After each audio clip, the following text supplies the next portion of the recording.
주의. 이 프로그램에는 무분별한 스포일러가 포함되어 있으므로 청취에 주의하시기 바랍니다.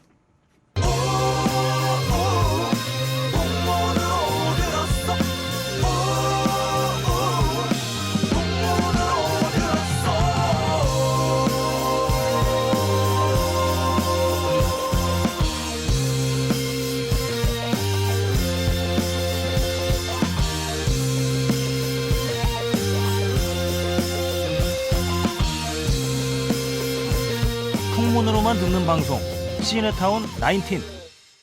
오늘 영화는 26년 등 정치 영화 특집입니다.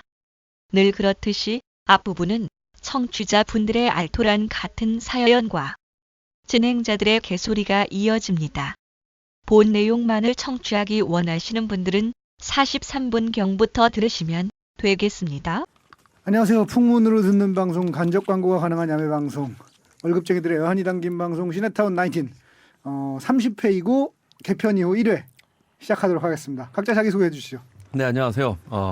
이 시대 최고의 DJ 이수경의 파워 FM을 맡고 있는 DJ PD입니다. 감사합니다. 고구마 좀 그만 까고 소개 좀 하세요. 좀 이래. 고구마 좀 그만 까고 고구마를 계속 그렇게. 아 진짜 맛있다 근데. 살벌하게 맛있어. 야, 유혜영 아나운서가 준 거라 그런지 맛있네. 역시 이쁜 여자가 주니까. 야. SBS 최장신 여성 직원. 슈퍼모델 출신. 너무 슈퍼모델 겸 맛있네. 아나운서. 타이틀 죽여. 그러니까 원래 먼저 슈퍼모델이 된 거 아니야. SBS 아나운서. 그걸로도 충분한데. 아나운서가 아니라 슈퍼모델 됐는데 슈퍼모델이 아나운서가 된 거야. 슈퍼모델을 발판으로 해서 아나운서가 된 건지 아니면 슈퍼모델이고 아나운서인지는 모르겠지만 하여튼 어쨌든 최고야, 지금. 와 대박이다. 접속 무비월드 진행을 하고 있는. 야, 진짜 접속 무비월드 진행해요? 네. 아 그래? 출연 한번 하시죠 여기. 아니 우리랑 뭔가 관계가 있네.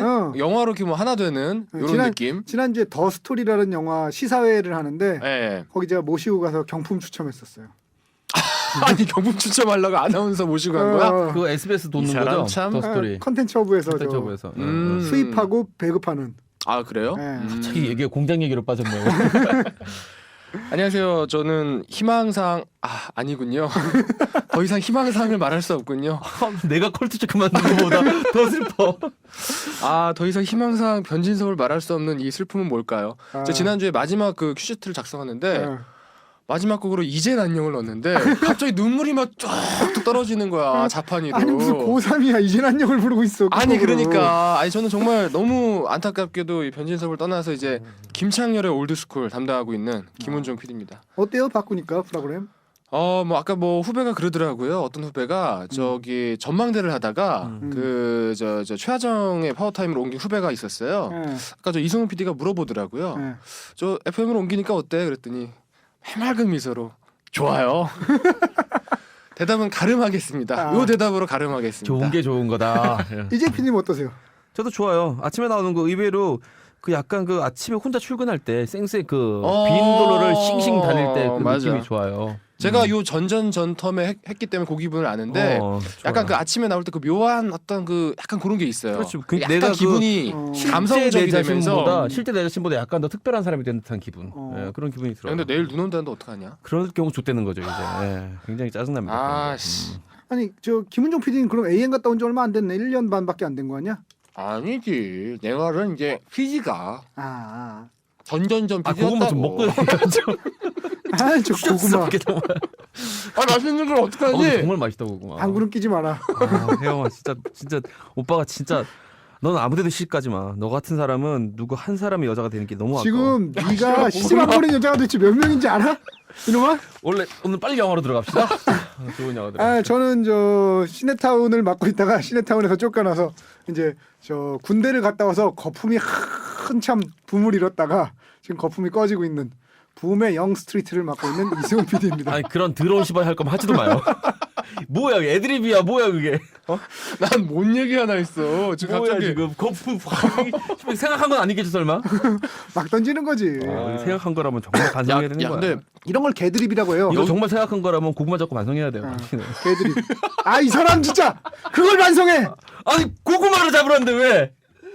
나 참고로 그 달려라 토끼라는 소설을 쓴 존 업다이크라는 소설가가 있어요. 브라질이라는 소설도 썼는데 브라질이란 소설에 보면 브라질. 남자의 브라질. 그걸 이런 브라질이라고 합니다. 그 여자 주인공이 진짜? 아, 고구마라고 불러요. 이런 브라질. 굉장히 좋은 소설이에요. 예. 그러고 보면 저 무슨 제가 좋아하는 굿 와이프에 보면은 그런 에피소드가 최근 에피소드였어요. 그 거기에 굿 와이프에 해당되는 주인공 남편의 피너스에 브라질 모양 점이 있다는 거야. 브라질 모양의 점이라. 그래갖고 안 서면 코스타리카 모양 점이냐 뭐 이런 식의 유머들이 나오는데. 자, 오늘도 가볍게 성기 이야기를 시작해 보겠습니다. 저 또 그거 생각나네요. 아. 그 왜 어떤 뭐 세계에서 제일 큰 누가 있었는데 이렇게 그 사람에 보면 문신이 있었어요. 문신이 그래서 그 보면은 U자 모양 앞에 이렇게 U자가 반으로 잘라져서 U자 반이 있고 A자 모양 반이 이렇게 잘라져 있는 거야. 네. 그 이게 뭐냐고 이제 여자가 물어본 거예요. 그랬더니 궁금해? 해봐 했더니 유나이티드 스테이츠 오브 아메리카가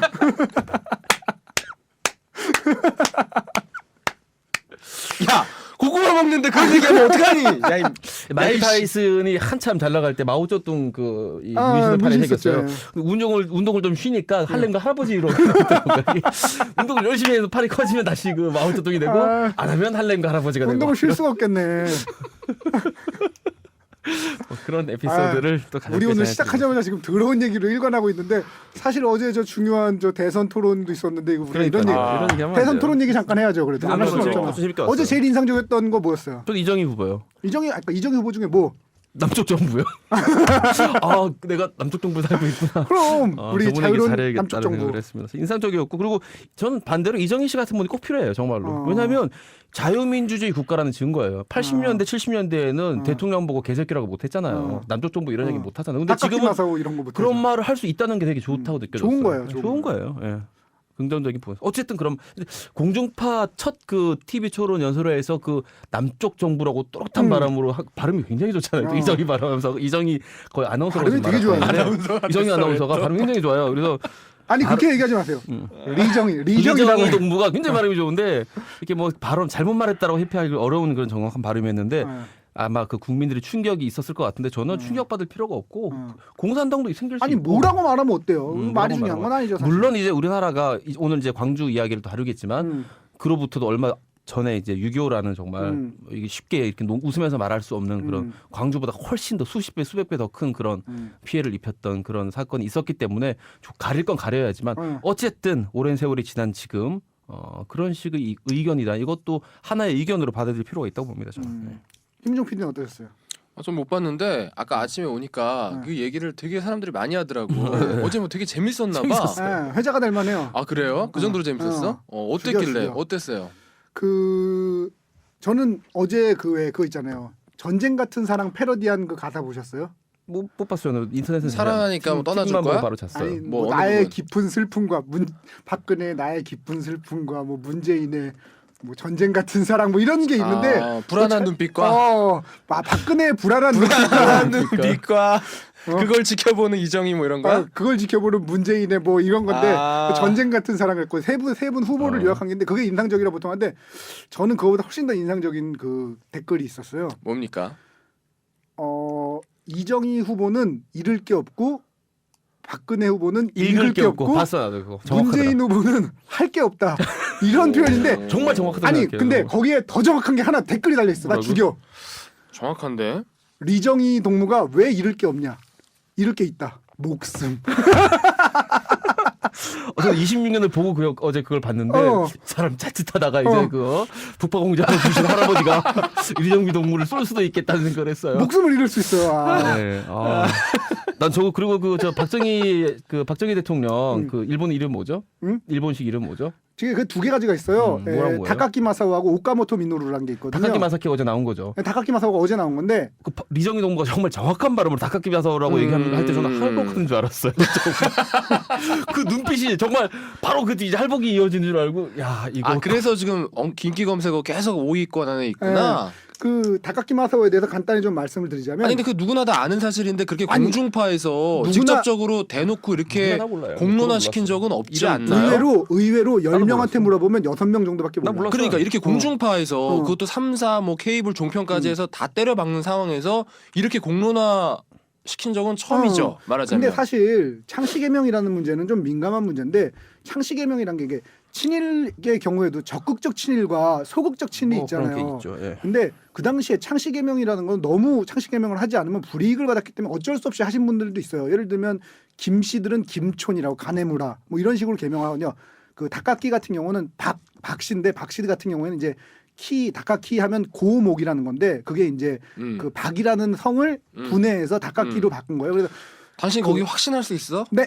지난번에 얘기했는데 홍차 왕장님 지적 왔어. 당신은 그 일본 무슨 지적? 알량한 그 일본 그 지식에 저와 대해서 이승훈 PD 공통점이 있다면 지적을 받아도 또 확신합니다. 그 다음에 그 지적 제가 좀 이따가 뭔지 모르겠지만 하여튼 다시 뭐 들어보고 오케이. 수긍할 만하면 수긍하고 설명할 만하면 알았어. 설명해 드리겠습니다. 그 다카키 마사오라는 성은 이제 목자 고목이라고 쓰는 건데 그거는 이제 박씨 같은 경우에 보통 다카키 마사오라고 붙여줘요. 근데 그런 성씨들은 대부분 어쩔 수 없이 주어진 성씨이기 때문에 창씨 개명을 했다는 이유만으로 몰아붙이기는 힘들어요. 근데 이제 박정희 전 대통령 같은 경우에는 그거 말고 이제 다른 이름이 또 있었다고 알려졌는데 이거는 확인된 바는 거의 그러니까 공식적으로 확인된 건 없어요. 근데 설이 오카모토 미노루라는 그 오카모토면 강본이에요. 우리 또 오카모토 하면 유명한 거 있죠.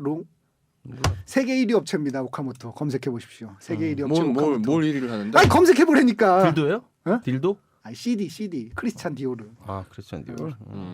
하여튼 세계 1위 업체인데 오카모토 미노루라는 이름으로 이제 그 개명을 또 했다고 알려져 있는 바도 있는데 오카모토 미노루라는 경우에는 누가 봐도 일본 이름인 거예요. 이건 창씨 개명의 이름이 아닌 거야. 그래서 왜 혈서를 썼다는 그 기사가 있었잖아요. 예전에 그런 식으로 다카키 마사오 하는 순간 자기가 창씨 개명을 한 것처럼 보일 수 있기 때문에 아예 나는 일본인이다라고 해서 더 전형적인 일본 이름으로 바꿨다라는 얘기가 있거든요. 그게 이제 그럼 이승훈 PD의 이론에 따르면 네. 창씨 개명도 그러면 질이 있는 거네. 네.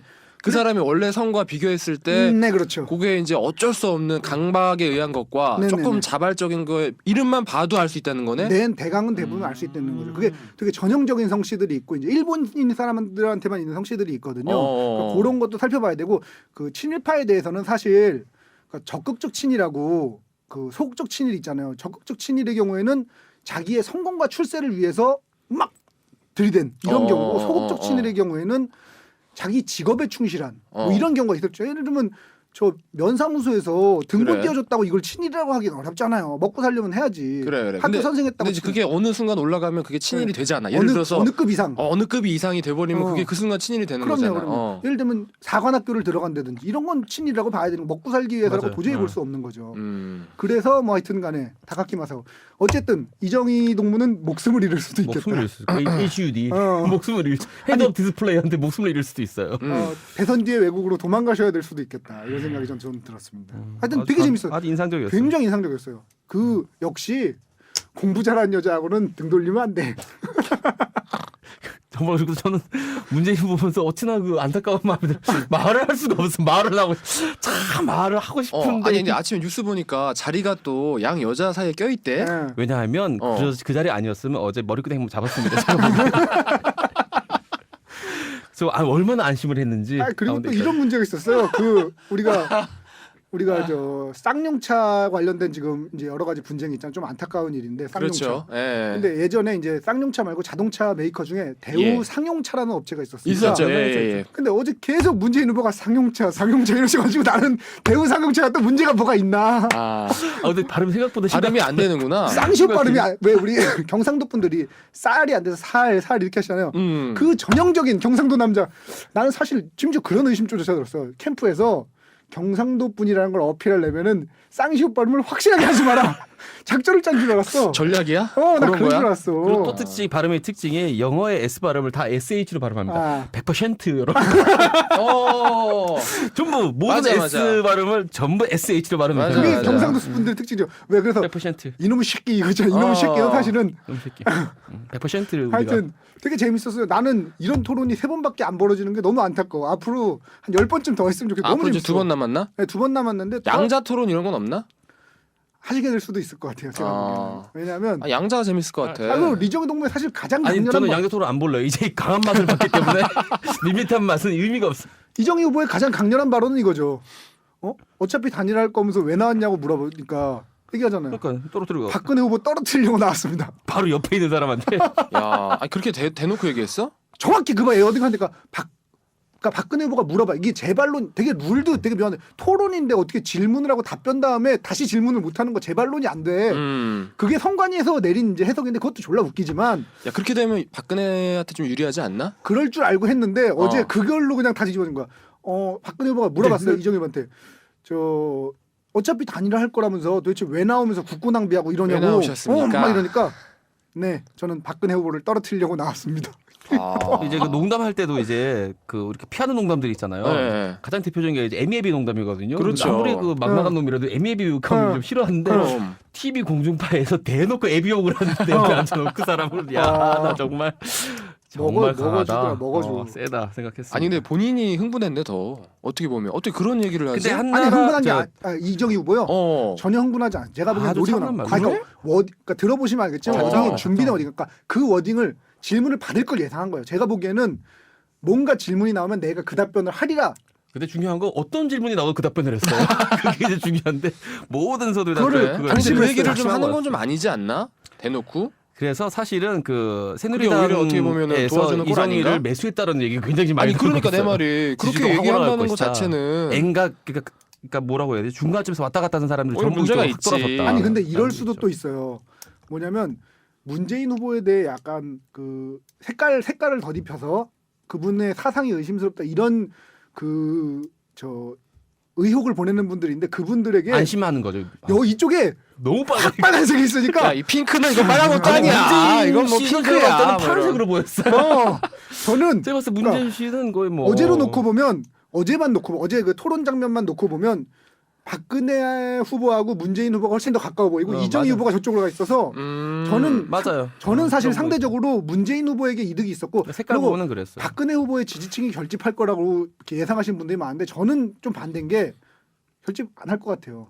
중요한 건 박근혜 후보 이미 결집이 다 돼 있어요. 언제 이미 어디서 다 결집돼 있어서 있어요, 그 사람은. 더 이상 결집될 게 별로 없어요. 그러니까 그거에서 거둘 수 있는 효과는 이런 거예요. 어차피 박근혜 후보가 될 거니까 이 사람들은 떨어지지 않을까. 뭐 이런 정도의 효과를 거둘 수 있지 않을까 싶긴 한데 인상 뭐, 깊은 토론이었어요. 너무 재밌었어요. 그리고 참 정말로 이런 말하기 죄송하지만 우리나라가 많이 좋아졌다. 제가 많이 살아보진 못했지만 뭐 지금 오늘 다룰 영화인 80년대에 제가 언어가 어렵기 때문에 마찬가지지만 안 겪어봤지만 그래도 분명히 많이 좋아진 건 사실이다 생각합니다. 26년에도 나오고 실제로 했던 대사 유명한 대사 있잖아요. 요새 젊은 사람들이 나한테 뭐라고 그러는데 나한테 당해보지도 않고 그래. 이거 그게 실제로 있었던 워딩이에요. 저 돌발 영상에 나갔었어요. 그 워딩이. 저는 그 진짜? 이유를 알아요. 그거 몰랐어요? 난 만든 픽션인 줄 알았지. 전혀 아니에요. 왜 거기서 그 사람이라고 지칭되는 그분이 이제 그 워딩을 하자.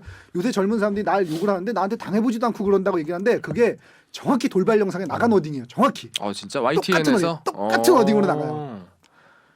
놀랍다. 사실 이제 그 독재 시절을 겪었던 그러니까 뭐 이제 그 50하고 그 30은 완전 다른 정권이긴 하지만 제가 보기에는 어쨌든 오늘 이제 26년은 이제 50이고 네. 둘 다 50이구나 결국은 어쨌든 둘 다 50이죠. 이 뿌리가 있으니까 근데 오늘 이제 박근혜 얘기가 나왔으니까 네. 박정희 시대를 겪었던 분들이 지금 이제 50대, 60대, 70대까지 있거든요. 네. 우리들은 사실 그때 태어났잖아요. 그러니까 네. 우리들은 이제 전혀 겪지 못한 세대고. 네. 근데 정말 묘한 사실은 박근혜를 지지하는 세력이 세력이라는 거예요. 그러니까 그 시절을 실제로 그때 뭐 공부를 하고 결혼을 하고 연애를 하고 그 시절에 집을 사고 이 꿈을 피우고 인생을 살았던 사람들은 그 시대를 아는 사람들은 전부 박정희의 딸을 지지한다는 거예요. 근데 그분이 제가 묘하긴 해요. 그거에 근데 대해서 그 이유는 저 알고 있어요. 말씀드렸잖아요. 저번에 한번 영화 얘기하면서 한 적인데 네. 과거는 언제나 미화되고 미래는 언제나 불행하기만 하거든요. 아니? 그거는 이제 좀 감상적인 미학적인 부분에서의 어떤 대답 변명이고 또 다른 변명이 정확히 있어요. 뭐가 있죠? 왜냐하면 항상 이 아픔도 정도의 차이가 있거든. 우리가 지금 1912년이잖아요. 네. 30년 전으로 돌아가면은 딱 2012년, 1912년은 일제 시대고. 그러네. 잠깐만 나 이 사람 줄 알았는데 1912년부터 내 이름은 다가기. 자, 2012년인데 30년을 빼면 광주 민주항쟁이 이 사람 혈서 쓸 있었던 사람이야. 지금 갑자기 오늘 우리 영화 배경이 되는 시대예요. 1980년. 네, 거기서 또 30년을 돌아가면 네. 6.25 전쟁이 있어요. 그렇죠. 광주 그 민주항쟁 때 이제 몇천 명의 엄청난 사상자가 났는데 네. 6.25 전쟁 때는 500만 명, 수백만 명이 죽었어요. 네, 그렇죠. 국토 전부가 막 다 망가졌다. 네, 네. 그 전쟁을 겪은 사람들이 박정희 시대에 말하자면 청장년층이었던 거예요. 비교가 되는 거예요. 그 전쟁을 또렷이 알고 있기 때문에 뭘 해도 빨갱이 새끼들 까는 거라면 다 괜찮은 거예요. 말하자면 박정희랑 전두환 이어지는 이 군사 독재 세력들이 그런 국민들의 정서를 정확하게 알고 그걸 이용한 거예요. 어쨌든 빨갱이, 그러네. 우리는 빨갱이 어게인스트다. 그렇기 때문에 박정희가 정말 좋아서 좋았다고 하는 분들도 있겠죠. 있겠지만 어쨌든 내가 너무 증오하는 빨갱이보단 낫다. 우리 어머니를 대창으로 찔러 죽인 그 새끼를 증오하는 그 새끼보다 우리나라를 잘 살게 만들어준 박정희는 좋다는 거예요. 그렇게 생각할 수 있죠. 그 최근에서 이제 박정희 시대와 그러니까 사실은 참 박근혜 후보가 나와서 되게 불효하는 측면이 원래는 저 박정희 대통령에 대해서 이렇게까지 사람들이 잘 몰랐거든요. 근데 요새 들어서 수많은 자료들이 쏟아지면서 말하자면 다카키 마사오라는 이름도 알게 되고 이렇게 그게 어떻게 보면 불효죠. 근데 어떻게 보면 이 말하자면 대를 이어서 이렇게 대통령이 나오는 걸 통해서 우리가 또는 우리 아니더라도 평범한 그 젊은이들이 조금 더 우리나라 현대사에 대해서 관심을 가지게 된 것만 해도 굉장히 중요한 부분이에요. 그 최근에 공개된 저 유튜브에 보면 프레이저 보고서라고 검색하시면 있을 거예요. 유튜브에 프레이저 보고서라는 거 검색해서 보시면은 재밌는 거 많이 할 수 있습니다. 그 당시에 이제 박정희 시대 박정희 대통령의 공이라고 일컬어지는 경제 발전이 어떤 식으로 이루어졌던 건지 그 과정에 대해서 경제개발 5개년 계획과 이런 거 등등에 대해서 자세히 나와 있거든요. 프레이저가 사람 이름인가? 네, 프레이저라고 미국에서 이제 보고서를 국무부인지 어딘가에 냈던 보고서를 이제 요번에 공개를 했어요. 그래요. 그러니까 그건데 내용인데 재밌습니다. 그거 꼭 찾아보세요. 너무 재밌어요. 프레이저 보고서. 네네네. 너무 재밌어요. 자, 너무 설이 길었고, 자 메일 소개 좀 해야죠. 그러니까 땡인 만큼 적절했어요.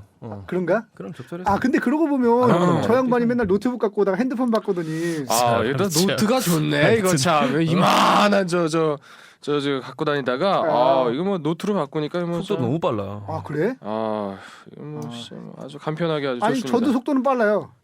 빠르겠지.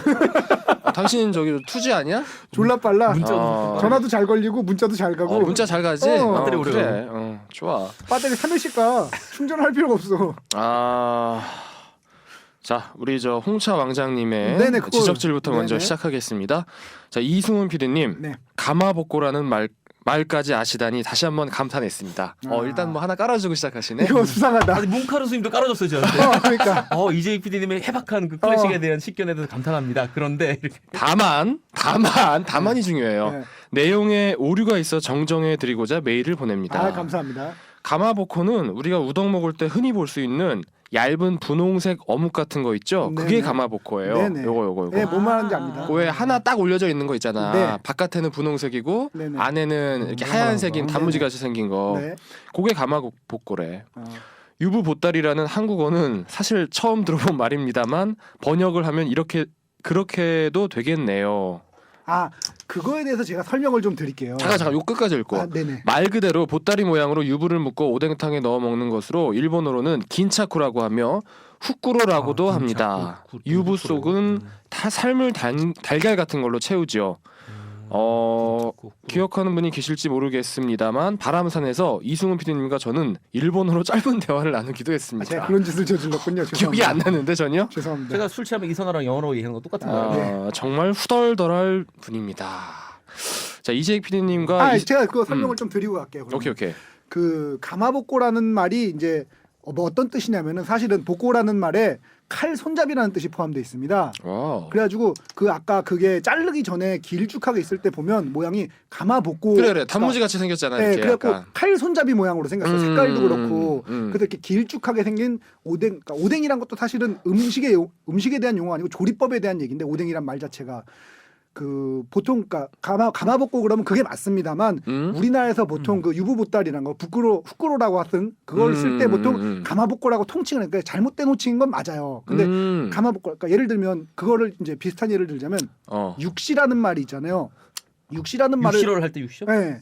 그 육시라는 말이 우리나라 사람들은 왜 그 이렇게 말에다가 묶어서 팔다리 찢어 죽이는 형을 육시로 알고 있습니다만 보통은 실은 그것은 팔다리를 찢어 죽이는 것은 거열형 혹은 차열형이라고 부르고요. 그다음에 육시라는 것은 이제 도륙하다 할 때 륙자에다가 시체하다 시자예요. 그래. 시체를 꺼내서 칼질하고 막 이러는 거를 육시라고 하거든요. 근데 보통 우리가 육시라고 그러면 이제 착각해서 오마분시라고 하는데 이제 팔다리를 찢어지는 그래. 이런 식으로 그 후쿠로라고 하는 거를 보통 가마복고라고 얘기를 많이 해요. 그래서 제가 가마복고라고 설명을 드렸던 거고요. 그 후쿠로라는 표현은 뭐냐면 이제 포대라는 대자를 써. 포대할 때 대자를 후쿠로라고 읽고 이제 우리가 지명 중에 이케부쿠로라고 이제 지대라고 쓰는데 그게 이제 그 뒤에 붙으면 후쿠로가 이제 음이 바뀌어서 부끄로로 바뀌거든요. 그래서 이케부쿠로 그러니까 그런 주머니를 표시한 게 이제 부끄로긴 한데 제가 그걸 그냥 가마복고라고 보통들 알고 계시기 때문에 가마복고라고 표현을 했던 거고요. 네, 일부러 잘못되게 표현한 이 거예요. 사람 참 설명해 아니 드릴게요. 그 명확한 저 홍자 왕자님이 가르쳐준 게 뭐라고요? 이름이 후쿠로? 후쿠로. 그 간차쿠라고 아까 뭐 말씀하셨는데 그건 저는 처음 들어보는 그 이름이고요. 그 사람 일본 사람이에요? 아니 홍자 왕자? 동시통역사라고 하셨잖아요. 그때 오셨을 때. 맞아. 번개 오셨을 때. 그래갖고 후쿠로랑 이제 포대라는 동시통역사도 뜻이죠. 우리나라 사람인데 공부했었던 사람이 있고 그렇죠, 그렇죠. 일본 뭐 아니에요. 그건 아니고. 네, 그 당신이 지금 PD님이 하시는 제가 그런 게 아는 분 아니에요. 중에 괜찮은 저기 저 있어요. 당신이 아는 사람이 전부가 아니야 이 세상이. 좀 모든 동시통역사는 나 이 다 사람 참. 하여튼 저 알았어요. 잘못된 상식 알려드려서 죄송하고요. 하여튼 그런 배경 지식이 아니야 있었습니다. 명쾌한 해석이었어. 네. 지난번에 어떤 변명과는 좀 다른데 사뭇 느낌이. 자 다음 찢어진 백과사전님 박형택님. 네, 박형태님 찢어진 어. 찐백님. 찌빼. 지난주 메일을 드렸던 찢어진 백과사전이에요. 아 메일 주셨어요? 아니 메일 그때 백과사전 이거 해드렸잖아 지난주에. 뭐였지? 기억이 안 나. 기억이 안 나? 음. 찢어진 백과사전. 먼저 제 이름이 나와서 깜짝 놀랐습니다. 개편하면 녹음 시간이 바뀌었다는 생각을 미처 못했습니다. 내용을 기대하지도 않았는데 일단 소개해 주신 내용 들으면서 감동했습니다. 이런 느낌의 메일을 쓰는구나 생각을 했네요. 먼저 찢어진 백과사전의 의미는 중간중간 찢어지고 없어서 읽다 보면 내용이 부족한 백과사전이라는 기억난다. 뜻입니다. 썬더에 나가서 이승훈 PD님을 만나게 되면 광속도 불변의 법칙과 특수 상대성 이론과 일반 상대성 이론의 차이, 평행 우주론과 순환 우주론, 프랙탈과 카오스에 대한 이야기를 나눠보고 싶습니다. 두 분 따로 만나세요. 거기 저는 불참하고 야, 우리는 나가지 말자. 우리는 야, 오뎅이나 먹읍시다. 그래요. 저기 오뎅이나 먹고 우리는 두 분 따로 만나시는 가마 걸로. 먹거라. 뭐 어쩌라는 거야. 가마복고라 지금. 먹는 것으로. 그래요. 우리 좀 따로 갑시다. 따로 우리 저기 저 박수진님하고 그럼 그 박수진님. 후배 나오시면 파리크에서 만나서 우리 저 픽업해가지고 인천공항에서 좋네요. 네. 우린 그렇게 합시다. 이 양반 참 찢어진 백과사전. 자 류수경님. 안녕하세요. 애청자 수경2입니다. 수경이님 기억납니다. 안녕하세요. 세븐 PD님 모두 잘 지내시죠? 잘 지냅니다. 이재익 PD님의 열정적인 복성 오페라 미니 썬더와 그저 박수진님의 후배가 온다는 말에 아하. 갑자기 복성이 됐죠. 어허. 유쾌한 멘트 커먼요에 이끌려 미니 썬더를 신청하고자 처음 메일을 쓰는 아이디 수경2입니다. 처음 메일 수경이님 메일 쓴다는데? 주지 않았어? 아니야 처음 쓴데. 나 어디서 봤는데 분명히. 아마 수경님을 본 것 같아. 아니야 수경이 아니, 숫자로 2라고 쓰지 여자겠지. 않았어요? 수경2. 그래 처음이래. 나 어디선가 봤는데 희한하네. 이 사람 메일 들어가서 몇 번씩 보는 거 아니야? 요새 제가 메일을 확인을 못했어요. 아 그래? 네. 오래되어서 기억나지 않으실 것 같아 팟캐스트 세 분의 자기소개처럼 저도 영화를 사랑하는 멋진 삼촌 아닌 오빠들의 애환이 담긴 시네타운 19의 20대 초반 청취자 상콤발랄한 대학생으로 소개합니다. 보시죠. 합격입니다. 갑자기 복성이야. 합격! 리버브 넣어줄게 리버브. 합격. 합격하는 걸로. 네. 그동안 바빴지만 밀려서도 매회 다운받아 듣고 19 처음 청취했을 때 그 풋풋했던 첫 느낌 그대로 여전히 세 분 방송 사랑하고 있어요. 감사합니다 진짜. 처음 그 느낌. 친한 언니들 오빠. 자, 노래 부를 때마다. 오케이. 자 노래 불러봐. 처음 그 느낌. 지경 씨, 가만요. 커먼요 우리 저 거품이 꺼지고 있는 붐이. 근데 커먼요보다 더 웃긴 게 있더라고. 우리 저 김창렬 씨가 창렬이 형이 왜 이제 그런 거 많이 하잖아. 뭐 에블바리 뭐 커먼요 뭐 이런 거 많이 하잖아. 근데 어제는 그 영화 배우 손병호 씨가 나오셨어. 근데 이분이 손병호 씨가 이제 그분 웃기시잖아요. 창렬이 형하고 이제 호흡을 같이 맞춰주신 거야. 굉장히 재밌더라고. 리액션이 너무 빵빵 터지는데 이분이 갑자기 창렬이 형이랑 막 이렇게 얘기를 하다가 뭐 창렬이 형이 커먼이야 막 하는데 커먼바리 이러는 거야. 몸이 오라. 난 너를 원하지 않다. 너의 몸을 원한다. 몸이 오라. 아니 오케바리 커먼요도 아니고 커먼바리는 뭘까요? 제가 들었던 그런 저 클리셰들 중에 제일 최근에 들었던 인상적이었던 건 이런 표현이 있었어요. 이거 뭐 이런 표현은 아니지만 좀 다른데 더도 말고 덜도 말고 한가인만 같아라 이런 표현이 있더라고. 아름다운데요? 사랑방 손님들과 어머니 같은 그런 느낌인데.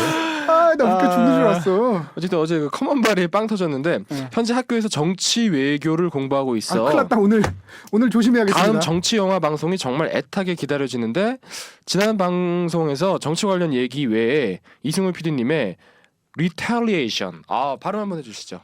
Retaliation. 그게 정치외교학과에서 많이 쓴 용어예요. 욕처럼 들리네. 욕하는 거 같아요. 모두 깨알같이 하면 재밌게 들었어요. 세 분 정말 대단하신 것 같아요. 그게 제작비도 보통 없이 생고생하시고. 리벤지란 표현을 많이 쓰잖아요. 리벤지란 표현을 많이 쓰는데 이제 그 정치외교학과 이런 수업에서 리탈리에이션이란 표현을 많이 쓰거든요. 지금 똑바로 좀 하라고. Retaliation. 나는 영어는 안 돼. 알았어. 근데 이 오케이. 영화에 특히 복수에 관련된 표현이 되게 많아요. 문화 자체가 달라서 그래요. 복수 관련된 표현이 되게 많아요. 얘기해 주시죠. 뭐 리벤지, 벤지언스, 어벤지 굉장히 많습니다. 여러 가지가. 김은정 우리나라 PD가 더 많잖아요. 잘할 것 같아. 3개밖에 몰랐자 지금. 3개 있는데? 뭐 여러 개 그 정도는 있어요. 됐지 뭘 더 말해. 한 10개 있는데 3개만 말한 거예요. 아, 진짜? 아니 사람이 지금 남쪽 정부에서 자꾸 이런 얘기를 하고. 자 팀장님께 이재익 PD의 크리에이티브 딱지 3장 드리면 제작비 지원해 주시려나? 점점점. 안 받으실 것 같습니다. 하여튼 요새 나인틴 듣고 소소한 고민이 생겼어요. 20회 방송까지는 영화 얘기, 허물없는 세 분의 수다, 깨알 같은 청취자의 피드백이 좋았는데 이젠 야한 얘기가 조금 더 웃기고 좋아요. 오늘 방송 마음에 드셨겠는데 아주. 오늘 처음 보면 아주 좋으셨겠는데. 처음부터 아주 생채학으로 그냥 우리가 그냥 생체 역학? 고민이시래 지금 수경님께서. 야한 얘기가 너무 궁금해서 얼마 전 군대 첫 휴가 나온 후배에게 군인들은 야한 얘기 많이 한데 위험한 짓을 하셨는데. 군대에서 선수가 나온 후배. 얘기해줘 했다가 아주 얕은 수위라는 노란 병아리 자짜 퀴즈 듣고 순간 내가 왜 물어봤지 싶어 참 무안했어요. 그러니까요. 군발이는 어떤 존재냐면요. 예전에 저는 공익이었습니다만 그 한 2주 한 4주가 있어요. 4주가 있는 와중에도 국군도 핑클도 알고 있는 국군의 주적이라는 그 조근래 만화를 들고 화장실 가는 친구를 본 적이 있습니다. 군인은 그런 존재예요. 모든 걸 다 상상으로 때릴 수 있는, 메울 수 있는. 핑클도 아는 국군의 주적은 진짜 죽여. 상상력으로 30세 정도까지 커버합니다. 네. 예. 하여튼 계속 또 읽어주시죠. 자 다음은 김태웅님. 이름 좋아. 안녕하세요 세피디님. 만화 포션입니다.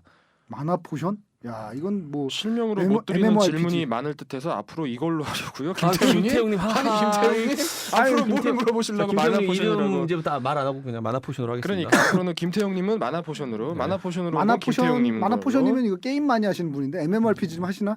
그런 거야? 요새 저 블레이드 앤 소울 하시는 것 같은데? 그나저나 어찌 올해 크리에이터 편에 나인틴을 빼놓으셨는지요. 어제 새벽 경부고속도로를 달리면서 사정봉처럼 솟아오르는 졸음을 물리치기 위해 이승우 PD님의 뇌신경을 긁는 목소리가 필요하여 나인틴을 듣다가 세 분께서 한 번도 나인틴에 대해서는 언급하시지 않는 것을 알았습니다. 이것이 바로 이승우 PD님이 봉준호 감독에게 칭했던 공자님이 말씀하셨던 과공 비례인가 하는 생각을 했습니다. 아니에요. 저희는 부끄럽습니다.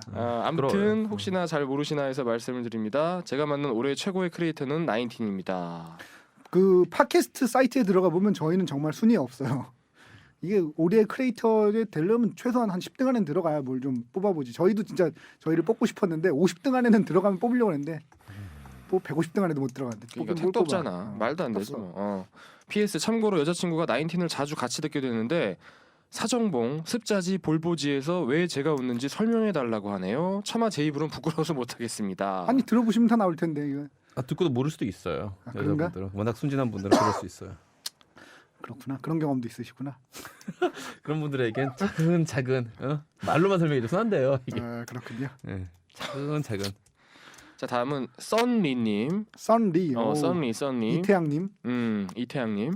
양옥관님이 옮긴 히가시노 게이거의 새벽거리에서를 읽다가 직장인의 애환을 담고 있는 방송을 매주 하시는 세 분과 우리의 크리에이터 이재익님이 문득 생각났습니다.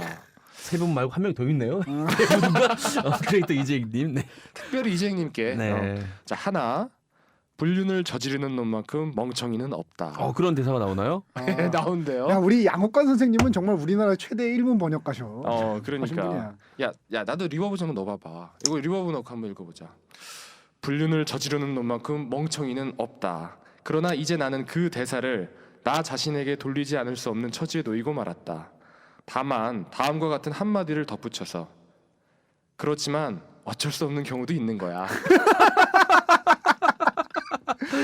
이분이 왜 굳이 크리에이터 이재익님께 이걸 발치는지 알겠네. 좀 이유를 모르겠어요. 알겠네. 좀 모르겠는데 반가운 마음으로 항상 뭐 이렇게 많이 들어줘서 감사하고. 예, 알겠습니다. 저 죄송한데 이재 PD님 요거 하나만 다시 한번 읽어주세요. 요거 하나. 그 대사로. 예, 예.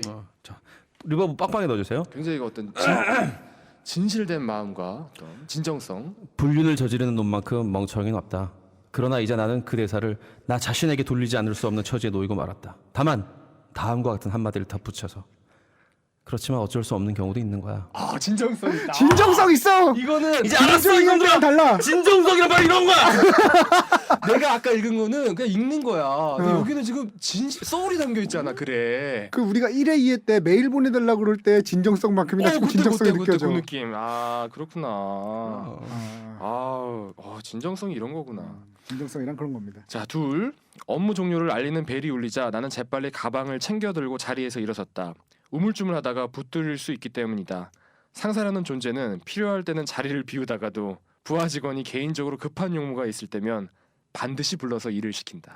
아니 이재익 PD님 필명이 히가시노 게이고예요? 이거 이재익 PD님이 쓴 것 같아. 뭐 한국의 히가시노 게이고라는 말을 자주 듣는 편입니다. 네.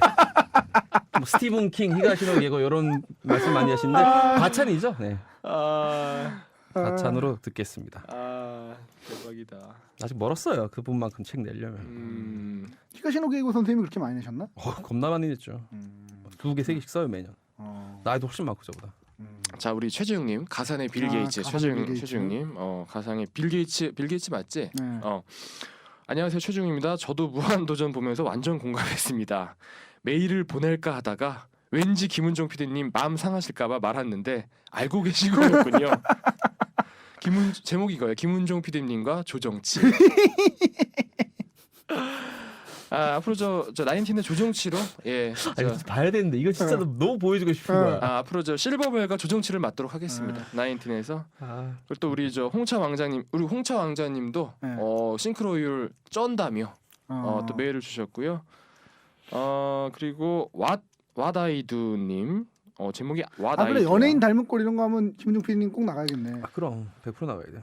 100%야. 사실 안 믿을 수도 있어. 내가 그 얘기 해줬나? 그 얘기 안 해줬죠. 뭐? 그 이제 금요일 날 하하 결혼식을 갔는데 자리가 막 너무 저기한 거야. 사람이 너무 많이 와가지고 이제 뒤에서 서서 이제 구경을 하러 혼자 하고 있는데 갑자기 저쪽에서 정인 씨가 지나가면서 나를 유심히 이렇게 쳐다보면서 지나가더라고. 제가 여기 왜 와 있나 처음에 이런 느낌으로 나에게 아는 척을 하려고 이러다가 아니네 그러면서 이렇게 지나가더라고. 살짝 어두컴컴했는데 이 원근감을 좀 무시하면 아주 어려워지죠. 싱크로율 높아져. 그러니까 그런 경험을 했습니다. 자, 왓아이두님. 아이디가 심상치 않네. 김은종 PD님과 이승훈 PD님께 무한 감사드리며 두 분 덕분에 만두 많이 먹게 되어 진심 감사드려요. 무슨 만두? 이게 무슨 의미인지 모르겠어요. 따로 만두를 드렸나? 아닌데 모르겠다. 하여튼 맛있게 드셨다니 다행입니다. 사진까지 이렇게 찍어서 보내주셨는데 그거 아닌가? 뭐? 시네타운하고 변진섭에서 상품을 타신 게 아닐까? 저 만두 세트 있잖아. 그러네. 그런가 보다. 그러네. 두 사진은 같은 걸 두 번 찍은 것이 아님을 명시하는 바이고요. 이 만두 정말 대박 진심 맛있더라고요. 만두 사진은 이게 지금 잠깐 안 보이는데 이만큼을 2장을 보내주셨어요. 가득 찬 거를. 그래서 기쁩니다. 감사하네. 그 세 분 다 프로가 바뀌는데 어느 프로를 가시든 멋지게 해내실 것 같아요. 컬투님들의 이재익 하는 소리나 공영진님의 박학다식 이승훈 PD 소리나 변진선님의 우리 김은종 PD 소리나 못 들으면 섭섭할 것 같네요. 아침 방송부터 저녁까지 쭉 들으면서 뭐 글고 뭐니 해도 누가 뭐라 해도 시네타운 19이 갑이 아닌가라고 생각을 합니다. 감사합니다. 저도 그렇게 생각하다는 말을 참 못하겠네요. 오케이. 여기다 만두 세트. 아우 죽여. 와라이드님. 만두 먹고 싶다. 오케이. 자, 오늘 영어 얘기 합시다 이제. 저 그 전에 영화 얘기하기 전에 제가 지난주에 꼭 소개하고 싶었던 게 있었는데 소개를 못했어요. 제가 만화책을 많이 보잖아요. 만화책 소개를 못했어. 그 올해 인상적이었던 만화 제가 몇 년 전에 뭐 신들의 봉우리도 꼽았는데 신들의 봉우리 제가 김은중 PD님 빌려드렸었죠. 명작이죠. 너무 명작이야. 내가 돌려줬나? 네, 주셨어요. 난 내가 먹은 줄 알고 지금. 그 올해의 만화로 제가 꼽고 싶은 거는 그 왕도의 개라는 만화가 나와 있습니다. 왕도의 개인데 이게 어떤 만화냐면 이제 예전에 건담을 만든 게 이제 토미노 요시유키라는 양반하고 요시카즈 야스히코라는 양반인데 그 요시카즈 야스히코라는 양반이 애니메이터로 오랫동안 활동을 하다가 나이가 한 쉬운 가까이 돼가지고 나 이제 만화책 그릴래. 그래갖고 만화가로 이제 시작을 하신 거예요 활동을. 애니메이터 하다가. 그런 경우는 거의 없거든요. 제가 알기로는 뭐 하나도 없는 걸로 알고 있는데. 하여튼 그렇게 시작하셔서 이제 이런저런 만화를 그리시다가 요번에 이제 왕도의 개라는 만화를 2006년인가 2005년에 나온 만화인지 요번에 우리나라에는 요번에 번역이 됐어요. 근데 이게 실제로는 뭐 아까 거기 그 이야기 속의 주인공은 그냥 어떤 젊은이 두 명 탈옥하고 탈영한 젊은이 두 명이 얘긴데 시대 배경이 그 메이지 유신 이후에 우리나라 갑신정변과 을사늑약 뭐 이 무렵의 이제 얘기들이에요. 근데 실제적인 주인공은 그 둘이 주인공이 아니라 실제적인 주인공은 김옥균이에요. 우리 갑신정변의 주인공인 김옥균인데 그 당시에 이제 그 한중일 삼국을 둘러싸고 예를 들면 이토 히로부미라든지 뭐 김옥균이라든지 아니면 일본의 가츠가 이슈 뭐 중국의 이홍장 이런 사람들이 이제 떼거지로 나오는데 그 역사에 대한 이야기에 대한 뒷얘기들과 그다음에 인물들에 대한 됨됨이에 대한 평가가 굉장히 정확해요. 예를 들면 이토 히로부미 같은 경우에는 우리나라에는 되게 죽일 놈이 당연히 죽일 놈은 맞는데 우리나라 입장에서 보면 이등방문 안중근 의사가 쏘아 죽인 죽일 놈은 맞지만 사실은 이토 히로부미가 그때 죽지 않았으면은 우리나라를 그 정도로 말하자면 폭력 정치를 하지 않았을 거예요. 이토 히로부미는 약간 온건파거든요. 일본 내에선. 근데 무츠 무네미스라는 사람이 되게 강렬한 무츠 요노스케라는 이름을 갖고 있다가 이제 무츠 무네미스로 한 다음에 육군 대신하고 뭐 이런 양반인데 이 사람은 과격한 사람이야. 완전 우익 과격한 사람이야. 이 사람이 이제 이토 히로부미 이후로 정권을 잡으면서 굉장히 우리나라에 대한 통치 방식도 굉장히 과격하게 가요. 그때 만약에 이토 히로부미가 죽지 않았으면 그렇게까지 과격하게 안 갔을 수도 있어요. 근데 우리나라 입장에서 보면 다 똑같으니까 다 죽일 놈이고 다 죽여야 된다고 생각하기 쉬운데 그런 거에 대한 평가라든지 아니면 김옥균하고 박영우가 같이 갑신정변을 일으켰다고 해서 둘이 됨됨이가 비슷하지 않고 김옥균은 됨됨이가 꽤 훌륭한 사람이거든요. 그런 김옥균에 대한 됨됨이에 대한 평가, 고종이 어떤 사람이었는지, 대원군이 어떤 사람이었는지, 명성황후라고 하는 민비가 어떤 사람이었는지, 민비가 사실은 좋은 사람이 아니거든. 이 사람 진짜 몹쓸. 사실 근데 당신이 그 표현부터 잘못하고 있는 거야. 민비가 아니지 명성황후지. 명성황후 민비라고 얘기하고 있는. 우리가 계속 이제 일본 측에서 말하자면은 나쁘게 영향을 받아서 그런 식으로 이제 제가 명성황후라고 좀 전에 처음에 말씀을 드리고 민비라고 얘기를 했는데 민자영이 얘가 사실은 국상 수준의 아주 못된 아주 쓸 수 없는 그런 여자고요.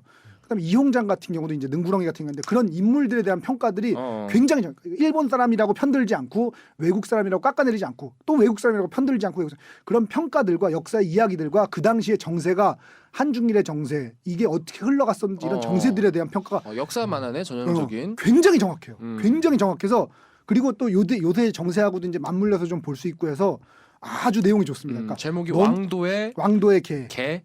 너무너무 재밌는 만화라고 할 수는 없는데 내용이 너무 좋아요. 굉장히 훌륭한 만화예요. 그래서 꼭 보셨으면 하고 제가 추천을 했었어야 되는데 지난 시간에 추천을 못해서 이제라도 꼭 보시라고. 4권 4권 완결이거든요. 어떻게 한번 빌려보시든지 뭐 하여튼 꼭 구해서 좀 보십사 하고 제가 추천드립니다. 자 오늘 본 내용 42분 만에 언젠가부터 소리가 마의 30분명이 허물어지고 40분명 맞아. 야, 이런 식으로 가다가는 언제 끝나니 우리? 아 진짜 너무 웃기다. 자 그러면은 오늘 26년 정치영화 특집 시네타운 19 30회 시작하겠습니다. 안녕하세요. 송지호입니다. 지금 여러분은 풍문으로 듣는 방송, 간접 광고가 가능한 야매 방송, 월급쟁이들의 애환이 담긴 방송 시네타운 19을 듣고 계십니다. 자 줄거리 소개해 주시죠.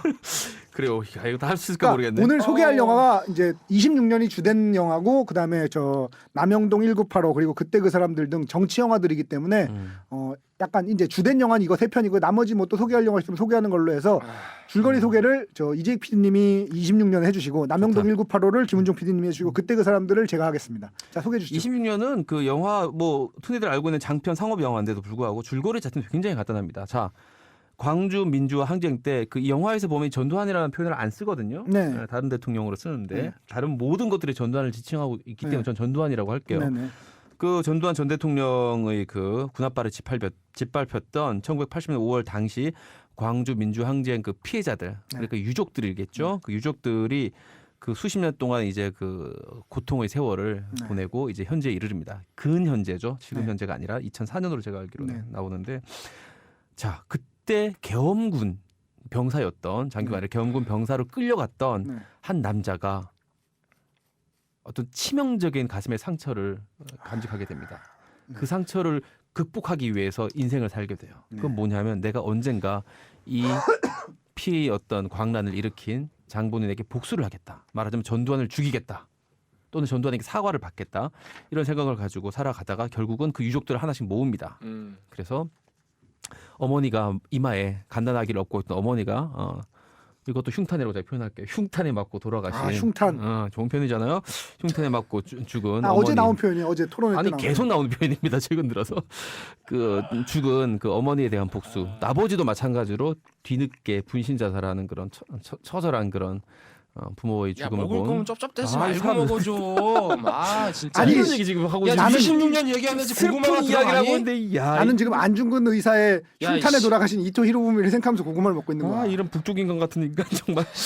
자, 하여튼 그런 저 여자 한 명이 있고요. 한혜진이 분했죠. 그리고 또 하나는 그 역시 이제 아버지를 이제 잃은 한 소년이 다시 큽니다. 진구가 분해를 네. 했고 또 한 명은 또 누나를 잃은 또 우리 스롱이가 오랜만에 나왔는 누나를 잃은 동생이 경찰에 살고 있는 그 세 명이 주축이 돼서 이제 그 아까 말한 그 복수전에 가담을 하게 됩니다. 멤버들이죠 말하자면 멤버들이 이제 가담을 하게 되는데 문제는 뭐냐면 이게 녹록치가 않다는 거죠. 그래서 그 마치 현직 대통령만큼은 아니지만 그에 준하는 또 어떻게 보면 그보다 더 할 수 있는 그런 삼엄한 네. 경비를 뚫고 어떻게 이 사람을 죽일 것인가 네. 과연 죽일 수 있을 것인가 네. 이걸 가지고 영화가 쭉 끌고 나갑니다. 그 사이에 이제 말하자면 그 난관을 극복하고 또 전혀 생각지 못했던 우군들을 또 만나게 됩니다. 네. 광주의 아들들도 있고 그 중에는 뭐 여러 가지 군들이 있는데 그래서 결국 마지막 장면에서 그 인간 전두환과 그의 집에서 맞닥뜨린다. 그 클라이막스는 모호하게 끝나긴 하지만 어쨌든 맞닥뜨려서 복수를 벌인다가 요 영화의 줄거리입니다. 그 죽은 걸로 봐야 돼요? 안 죽은 걸로 봐야 돼요? 안 죽은 거죠. 안 죽은 걸로 봐요. 뭐 안 죽은 걸로 100% 봐야죠. 뭐 네. 사실 모호하지도 않아요. 아니, 어떻게 근데 보면. 그 영화의 그 에필로그를 보면 픽션과 논픽션 경계를 분명하게 지어놨어요. 그 에필로그가 뭐냐면 그 현재 있잖아요. 네. 그거를 빼놓으면 결과가 애매해지는데 마지막 에필로그를 넣음으로써 앞에 건 다 뻥이에요라고 넣은 거예요. 그거는. 그렇기 때문에 이건 사실 그 결과 얘기할 필요도 없어요. 왜냐? 이 말하자면 픽션의 의미는 이게 진짜처럼 보이는 거 요게 픽션이거든요. 근데 가짜고 자 현재는 여전히 저렇게 차를 아니 타고 논픽션의 회를 의미가 진짜고 픽션은 그러니까 가짜인 거 픽션이 아니에요? 가짜죠. 아니 그러니까 방금 픽션. 픽션이 진짜라며. 가짜처럼 보이는 거라 그러죠. 아. 가짜 진짜처럼 보이는 거. 진짜처럼 보이는 게 이제 픽션의 진짜처럼 보여야 되는 게 픽션의 어떤 의무인데 진짜처럼 안 보이게 해놨어요 마지막에. 진짜 아니라고 말해버렸기 때문에 그 픽션 속에서의 결과가 어떤지는 별로 얘기할 필요가 없을 것 같아요. 죽였는지 안 죽였는지. 그거에서 나오잖아요. 이제 자막에서 보면 알 수 있겠지만 법률 자문이 나와요. 법률 자문. 피해 가려고 그랬겠죠. 오늘이에요. 굳이 오늘이라고 얘기하면서 그 광화문과 뒤에 보이는 청와대와 이거를 이렇게 쭉 카트를 보여주죠. 자, 남영동 1985 소개해 주시죠. 네, 이 영화는 뭐 정말 더 간단합니다. 말하자면은 우리가 옛날에 뭐 사직동 팀이다 뭐 이런 뭐 여러 가지 팀들이 있었어요. 네. 뭐 예를 들어서 남산은 또 안기부 옛날에 네. 지금은 뭐 네. 국정원으로 바뀌었지만 뭐 안전기획부 뭐 네. 그래서 옛날에 이제 예를 들어서 뭐 남산 간다 그러면 이제 안기부에 뭐 어떻게 끌려간다. 뭐 처음에는 이런 KCIA였고 그 다음에 중정으로 바뀌었다가 안기부에서 지금은 이제 국정원으로 바뀐. 그런데 이제 이 영화는 말 그대로 제목에서 나왔듯이 남영동 치안본부 대공분실에서 1985년도에 그 서슬퍼런 독재 시절에 어떤 일이 있었는지 22일간의 그 기록을 다룬 영화인데요. 여기서 이제 등장하는 그 고문 기술자가 나옵니다. 여러분들도 누구나 다 아는 그 이근한이죠. 이름. 경감이었나요 그때? 이근한 경감이었나? 네네. 하여튼 이근한 경감에 대한 그 얘기예요. 그래서 그 당시에 이제 여기 김종태라는 인물이 민주화 운동하는 사람이 나오는데 갑자기 목욕을 이제 가족들과 가다가 끌려 들어갑니다. 그래서 이제 거기서 엄청난 이제 고문을 당하는 그 얘기들을 쫙 했는데 사실 정지영 감독의 전 부러진 화살을 굉장히 재밌게 봤거든요. 되게 재밌게 봤어요. 이 아저씨가 다시 일어났구나. 진짜 이게 말 그대로 재기. 한참 동안 영화를 못 찍었잖아요. 사실 옛날에 뭐 깐가 막 이렇게 올루들어 나온 영화 있었어요 한번. 까. 좀 들어본 것 까인가 같아. 그래. 까야 이름이. 하여튼 그런 영화 뭐 이후에 한참 영화를 못 찍으시다가 거의 뭐 노랑머리 2 수준이었어요. 네. 노랑머리 말고 노랑머리 2. 어쨌든 완전히 재기한 영화가 아닌가 싶어요. 뭐 자기 영화 사상 최고 걸작이라고 자기가 스스로 얘기하던데요. 남영동 1985에 대해서. 그 정도. 아니, 그러니까 본인은 자기 오케이. 뭐 그렇게 모르는 생각할 것 수 같아요. 있죠. 그럴 수 있죠. 이재익 PD님 최고 걸작은 뭐예요? 지금 그 아버지의 길이라는 1, 2권 장편 소설이 있습니다. 2권짜리. 그러니까 이재익 PD님은 제가 늘 크리에이터, 그러니까 창작자들을 그 칭찬할 때 제일 최고의 칭찬은 이거라고 생각하거든요. 최신의 작품이 최고의 작품이다라는 제가 그런 사람이 최고의 창작자다라는 칭찬하는데 그렇지 않아요. 나 지금 깜짝 놀랐어. 난 이런 대답이 나올 줄 알았거든. 곧 출간될 오페라 소녀.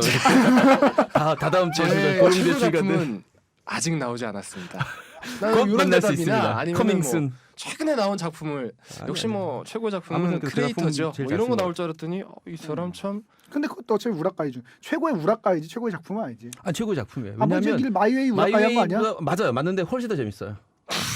근데 그러니까 딴 정말 거는 250배 정도 재밌어요. 예를 들면 정말로. 도가니보다 재밌다는 건 대단해. 그럴 수 있어. 대단하다고 생각할 수 있어. 근데 마이웨이보다 그래서 재밌다고. 250배라고 그랬잖아요. 2배 더 재밌다가 아니라 250배. 근데 빵의 250배는 빵일 수도 있다는 거 아시죠? 이 사람 참. 마이너스일 수도 있다는 거. 그래요. 네. 자 다음에 그때 그 사람들 어떤 영화입니까? 그때 그 사람들 얘기는 진짜 간단해요. 참고로 이건 개봉작이 아니라 몇 년 전에 개봉했던 작품이죠. 네, 꽤 됐죠. 혹시 모르는 분들도 있을 수 있으니까. 1979년 10월 26일에 저 궁정동 안가라고 불리는 곳에서 그러니까 여기도 또 궁정동 나오지. 벌어졌던 일에 대한 얘기예요. 그러니까 뭐 어떤 사람들은 이렇게 얘기하더라고요. 국립 룸사롱이라고 얘기하는 분들도 계신데 어쨌든 그곳에서 이제 그 당시 이제 누군가가 술을 먹다가 부하 직원에 의해서 살해당하는 흉탄에 갔다 그러지. 흉탄에 살해당하는 시해라고 표현하기는 저는 뭐 싫고요. 살해당하는 그런 사건을 다룬 그런 얘기입니다. 그래서 실화에서 그거에 관련된 이제 그 살인범의 누구는 의사라고도 하고 누구는 살인범이라고 하고 누구는 뭐 역적이라고도 하는 그분의 그 법정 기록을 토대로 그 얘기를 그 토대로 구성을 한 얘기입니다. 그래서 거의 대사들이나 아니면 상황들이나 이게 아니면 세트라든지 이런 게 거의 실제와 거의 같은 구조로 이루어져 있는 그런 얘기라고 할 수 있습니다. 저 참고로 임상수 영화 중에 전 이 영화를 거의 바람난 베스트? 가족과 더불어서 베스트? 양대 산맥이 아닌가. 너무 잘 찍었어요. 저는 임상수 베스트라고 생각합니다. 바람난 가족은 저는 그냥 그랬고요. 이게 정말요? 베스트. 난 둘 다 좋았어요. 그러니까 바람난 가족이 그냥 그랬다는 건 이거에 비해서 진짜? 재밌었는데 저는 이게 최고 좋았습니다. 자, 어떻게들 보셨어요? 세 편 뭐 간단히 얘기해 보죠. 각각 순서대로. 마이크 투견선을 얘기해보고 얘기하고 싶은 것만 얘기하면 되죠. 뭐 순서대로 다 좀 얘기해. 그때 그 사람들은 워낙 좀 오래된 작품이기도 하고 워낙 또 좋은 작품이기 때문에 또 좋은 찬사들이 많이 올라와 있으니까 따로 언급할 필요는 없을 것 같고 작품에 대해서는. 26년 같은 경우는 생각보다 잘 만든 상업 영화라고 생각을 했어요. 뭐냐면 재밌더라고요 보는데 재미가 있었어요. 특히 그건 이제 배우들의 호연에 따른 게 큰데 그 내러티브다의 극적인 장치는 생각했던 것보다 이렇게 크게 뭐 긴장감이 없었는데 배우들이 정말 무슨 사명감을 갖고 이렇게 연기하는 그 느낌이 들어서 되게 약간 찡했어요. 찡했고 그리고 남영동 같은 경우도 솔직히 말해서 전 부러진 화살보다는 별로였어요. 근데 그 말은 뭐냐면 부러진 화살은 전 별 4개 이상 주고 싶거든요. 근데 남영동도 역시 똑같은 방식으로 초저예산으로 그리고 아주 좁은 그러니까 어쨌든 부러진 화살만 해도 거기도 굉장히 좁은 공간이지만 한 대여섯 군데 옮겨가면서 찍거든요. 여기는 그냥 방 하나 있어 찍어요 정말로. 야 그런데 이 정도 긴장감을 표현한 것은 그 베리드 이후 최고가 아니 아닌가. 그 누구죠? 나탈리 센존가 그 누구 감독 제목이 이름이 기억 안 나는데 큐브 이후로 최고입니다. 베리드 있잖아요. 베리드. 베리드 그저 관영. 베리드는 못 이겨. 베리드 이길 수는 못 이긴다. 베리드는 못 이기겠네요. 베리드 이기려면은 여기 소품으로 나오잖아요. 관이 너무 칠성판이. 잘해요. 네. 하여튼 어떤 남영동 1985도 아까 저 김문정 PD가 얘기한 게 사실은 정확한 표현인데 정지영 일어섰다. 그러니까 부러진 화살이 정정 일어서다라면 이제 이거 과거 일어섰다. 이미 일어섰어요 이 사람은 이 두 편으로. 워즈 발기? 사정봉이 분출한 그런 느낌이었어요. 재밌었어요 정말. 이 사람 참 그. 김민정 PD 어떻게 보셨어요? 예, 저는 일단은 기본적으로 이 세 편 다 재밌게 봤고요. 다 좋게 봤고 재밌게 봤고 다 좋은데 기본적으로 영화가 갖고 있는 밀도를 제가 평가를 드리자면은 그때 그 사람들에게는 다 못 미치더라고요. 안타까웠어요. 그 부분이. 26년 남영동도 되게 재밌게 봤는데 그럼에도 불구하고 그때 그 사람들이 갖고 있는 그 묘한 그 어떤 강렬한 밀도 네. 여기까지는 못 올라온 작품들이 아닌가. 그렇군요. 이승우 PD는 저는 일단 이거 이제 이번에 정치 영화들을 이렇게 쭉 모아 보고 생각하면서 깨달은 게 있는데 모든 정치에 관련된 영화는 코미디 영화라는 걸 깨달았어요. 그게 영화 외적이든 내적이든 코미디예요. 예를 들면 26년의 경우 누구나 다 전두환 전 대통령에 대한 얘기란 걸 알아요. 근데 굳이 스크롤 올라갈 때 그 사람 이런 식으로 표현하는 것도 코미디고, 그리고 저 한혜진 씨가 이제 캐스팅 비화를 얘기를 하면서 이거 하면은 불이익 많을 텐데 그랬더니 저 광고 안 찍어도 돼요라고 하면서 캐스팅에 응했다고 그러더라고요. 근데 사실 뭐 영화 좀 찍었다고 그게 무슨 그렇진 않죠. 앞으로 광고 계속 나올 거예요. 광고가 되네 안 되네 아까 그거를 그러니까 나오냐 안 나오냐가 문제가 아니고 광고를 안 찍을까지 각오를 하고 영화를 찍어야 된다는 게 참 우습다는 생각이 들었어요. 그리고 영화에 나오는 현실들도 사실 다 코미디 같잖아요. 무슨 그러니까 근데 참고로 이 영화의 제작 그 스토리가 사실은 가장 코미디예요. 이 영화는 맞아요. 원래 그런 게. 이혜영 감독이 메가폰을 잡고 네, 유승범이 이제 진구 네, 역할을 네. 하고 김하중이 한혜진의 역할을 해서 진구가 배수빈 씨 역할을 하고요. 예, 진구가 배수빈 역할을 하고 이렇게 해서 다 캐스팅돼서 다 영화 찍기로 다 돼 있는데 갑자기 영화를 못 찍게 됐어요. 맞아요. 그래서 캐스팅은 다 날아가고 왜냐면 배우들은 노냥 기다릴 수가 없잖아요. 감독도 조근현 감독으로 바뀌고 뭐 청어람의 최영배 대표가 뭐 이승환 씨도 펀딩을 하고 뭐 온갖 거기 보면 이제 그 이름들 쫙 15,000명 이름이 예, 올라오는 15,000명들이 펀딩을 해서 우리나라 최초로 클라우드 펀딩으로 네. 만들어진 영화죠. 일초면 그런 제작 과정을 거쳐서 진짜 지난한 제작 과정을 거쳐서 만들어진 영화인데 이 제작 과정 자체가 사실은 웃긴 거죠, 너무. 아니 그러니까 이런 영화 외적인 것도 그렇고 영화 내적으로도 코미디고 하여튼 저는 그래서 모든 정치 영화는 코미디 영화구나. 그게 뭐 블랙 코미디일지라도 코미디 영화일 저는 그 말에 수밖에 동의를 없구나. 하는 게 제가 그때 그 사람들을 가장 최고의 영화로 꼽은 이유가 지금 그 말을 듣고 보니까 가장 그때 그 사람들이 뭐랄까 블랙 코미디적 요소가 가장 강해요. 코미디야 코미디. 거기서 굉장히 재밌습니다. 최고의 이게 캐릭터는 차지철이지 차지철. 차지철도 그렇고 그 김재규 캐릭터도 굉장히 재밌어요. 이 그 연기하는 그 백윤식 씨나 그총 이런 거 찰칵하면서 요시 이러면서 가는 것들이 그 자기 말 이렇게 손으로 이렇게 입 냄새 맡아보고 자기 입 냄새 맡아보고 굉장히 어떤 그런 코미디적 요소가 굉장히 강합니다. 그래서 저는 그래서 그때 그 사람들이 되게 좋았어요. 임상수 감독의 특징이기도 한데 캐릭터가 필요한 것보다 조금 더 독하게 만들어요. 캐릭터를. 돈의 맛도 그렇고 그러네. 그 극적 내러티브를 이제 수행하는 역할이잖아요. 그 캐릭터는 캐릭터 자체가 영화의 목적은 아니에요. 캐릭터는 영화에서 도구예요. 그러니까 그 내러티브로 보면 도구예요. 그 내러티브의 어떤 처음 중간 끝을 수행하기 위한 어떤 말을 운반자들 역할인데 그 필요한 것보다 좀 더 크게 만듭니다 캐릭터. 늘 항상 그리고 또 강렬하게 그 보여줘요 디테일하게. 뭐 바람난 가족 같은 경우에도 그 시아버지가 이제 거의 죽기 직전이에요. 근데 이제 막 간암인가 뭐 이렇게 죽기 직전인데 막 피토하는 그런 어떤 모습이라든지 거기서 이제 술을 막 들이키는 모습 이런 것들이 굉장히 디테일하면서도 강렬하게 캐릭터가 상징성이 있죠. 그렇죠. 그리고 또 영화 보고서 하고 싶었던 얘기는 그러니까 처음에 했던 고민은 이거예요. 이런 정치 영화는 사실 그러니까 영화에 대한 얘기 자체를 하는 게 중요한 건지 아니면 영화가 그 얘기하는 현실에 대한 얘기를 하는 게 중요한 건지 이런 고민을 했어요. 근데 저는 지금 판도 판이고 하니까 현실에 대한 얘기를 좀 더 해보자 이런 생각을 했어요. 그래서 좀 든 생각이 이런 거예요. 그 편파라는 말, 그러니까 말이라는 게 사실 다 정치적이잖아요. 근데 그 중에서도 편파라는 말에 대해서 제가 생각을 해보게 되는 뭐냐면요. 편파라는 말은 한쪽으로 치우쳤다는 말이지 치우쳤기 때문에 잘못됐다는 말은 아니거든요. 근데 우리는 무의식적으로 편파라고 하면은 잘못됐다는 말하고 동의어라고 거의 생각하는 경향이 있어요. 우리나라는 그게 굉장히 강하죠. 편파적이다. 예컨대 영화 배우가 민주당이나 공화당을 지지하는 게 미국에서는 자연스러워요. 어느 당을 지지한다고 나와서 막 떠들고 다니고 캠페인 다니고. 근데 우리나라는 이제 예를 들어서 연예인이나 공인이 그런 얘기를 했을 때 저 자식 참 편파적인 놈이네. 저걸 이렇게 대놓고 뭐 어디 나와서 얘기를 하나? 그거에 대해서 어느 쪽이든 자기가 그쪽에 속해 있어도 예를 들어서 그쪽 편을 들어줘도 그 부분에 대해서 반감이 굉장히 강하게 깔려 있어요. 사실은 모든 의견은 의견을 표시하는 순간 혹은 의견을 표시하지 않는 것만으로도 편파적일 수밖에 없거든요. 어느 쪽 한 편을 들게 돼요. 편이나 파를 들게 돼 있을 수밖에 없는데 편파적인 건데 그게 잘못된 건 아닌데 마치 편파적이면 잘못됐다라는 말로 생각하는 경향인데 의견을 표시하는 순간 그건 편파적인 거예요. 근데 그 편파적인 게 잘못됐을 수가 그러니까 잘못되지 않았을 수도 많은 게 예를 들면 이 26년이라는 영화에서 보면 그 사람과 광주 피해자들이 있어요. 그러면 뭐 많은 사람들이 그 사람 편보다는 광주 피해자들 편을 들 거 아니에요. 그럼 그건 편파적인 거거든요. 근데 그 편파적이라고 해서 잘못됐다고 말할 수가 없어요. 근데 그거를 어떤 사람들은 자기의 이해를 위해서 편파적이라고 비난하는 사람도 있고 그 의견을 아무 생각 없이 받아들여서 편파적이니까 잘못됐다고 생각하는 사람들이 있거든요. 그래서 편파적이라는 말이 가진 정치성이 우리나라에서는 되게 중요한 의미가 있지 않나 이런 생각을 하게 되더라고요. 그리고 뭐 예를 들면 또 이런 거예요. 어떤 사안에 대해서 예를 들면 뭐 그게 뭐 4대강 같은 사안이라든지 아니면 뭐 몇 년 전에 있었던 대통령 탄핵이라든지 그런 거에 대해서 한쪽으로 의견이 사회 전체의 그 콘센서스가 기울어지는 수가 있어요. 뭐 반대가 찬성으로. 네. 그러면 90%가 찬성을 하고 예를 들면 10%가 반대를 해. 혹은 90%가 반대를 하고 10%가 찬성을 해. 그러면 미디어 같은 데서 보도를 할 때 9대1로 보도를 해주는 게 정확한 보도거든요.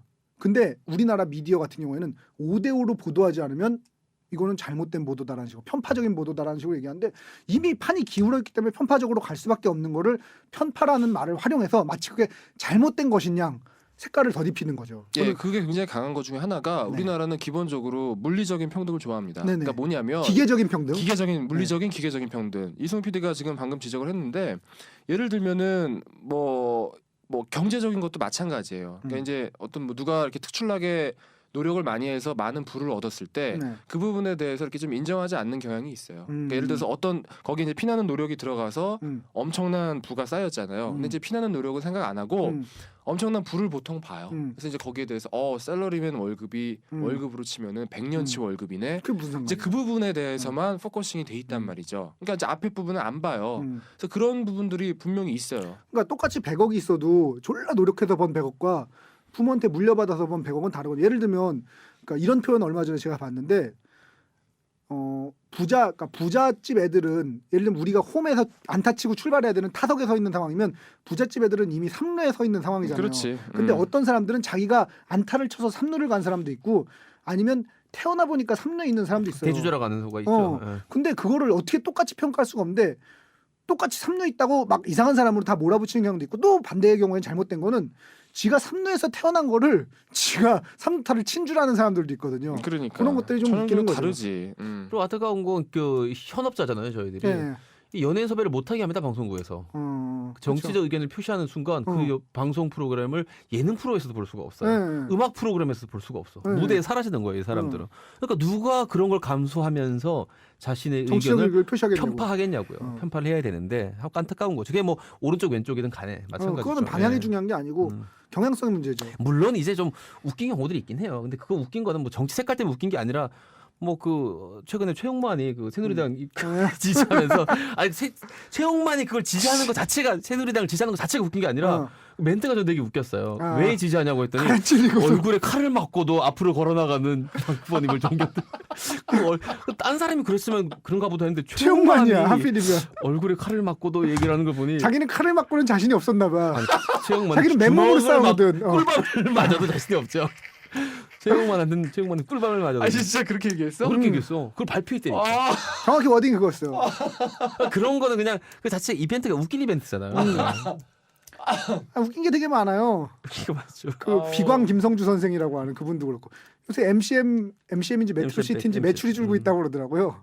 아니 근데 어쨌든 뭐 정치색을 표현하는 게 좀 더 많이 좀 보였으면 좋겠어요. 그래야지 사람도 관심을 네, 갖고 중요한 거예요. 정치적 의견을 표시하는 거는. 저는 이쪽 저쪽을 다 떠나서 네. 뭐 진짜 뭐 이정희 편을 들든 박근혜 편을 들든 누구 편을 들든 간에 뭔지 모르는 놈보다 나은 것 같아요. 네. 관심 있는 사람이. 하지만 저는 모두를 사랑합니다. 저희 나인티는 정치적으로 중립입니다. 존나 저희 비겁해. 나이트는 개예요. 자, 그 얘기 뭐 영화 본 얘기 대강 했고요. 저는 이 영화 중에 뭐가 제일 좋으셨어요? 저는 그때 그 사람들이 제일 좋았는데. 저는 그때 그 사람이 제일 좋았어요. 당연히. 하여튼 저는 그랬어요. 그 만듦새가 사실은 새 영화 중에 비교가 안 돼요. 그때 그 사람들은. 그리고 잘 만들었어요. 영화 제 자체가 자신이 이제. 굉장히 극적인 영화들 좋아하기 때문에 상업적인 영화를 좋아하기 때문에 그때 그 사람들이 가장 상업 영화적이에요. 예, 재밌죠. 밀도 있고. 그러고 보면 그 26년은 사실은 지금으로 보면 32년인데 굳이 26년으로 개봉한 이유가 뭘까요? 이거 이재 PD님 알고 계신 것도 있고 이것 좀 얘기 좀 해주세요. 26년이 이제 그 처음에 이제 청월함에서 들어갔다가 네. 한번 빤치 맞고 난 다음에 거의 길 잃은 고아가 돼서 부모 잃은 고아가 됐었어요. 네. 그래서 감독이 지금 몇 분을 얘기했지만 꽤 많이 그 외에도 많아요. 그 중에 뭐 이름을 밝히기 좀 곤란한 모 감독님이 이제 저한테 연락을 해보셔서는 책을 한 권 주시면서 이거 정치 영화 시나리오인데 우리 이 작가가 우리 의식 있는 젊은이들이 이런 걸 해야 된다.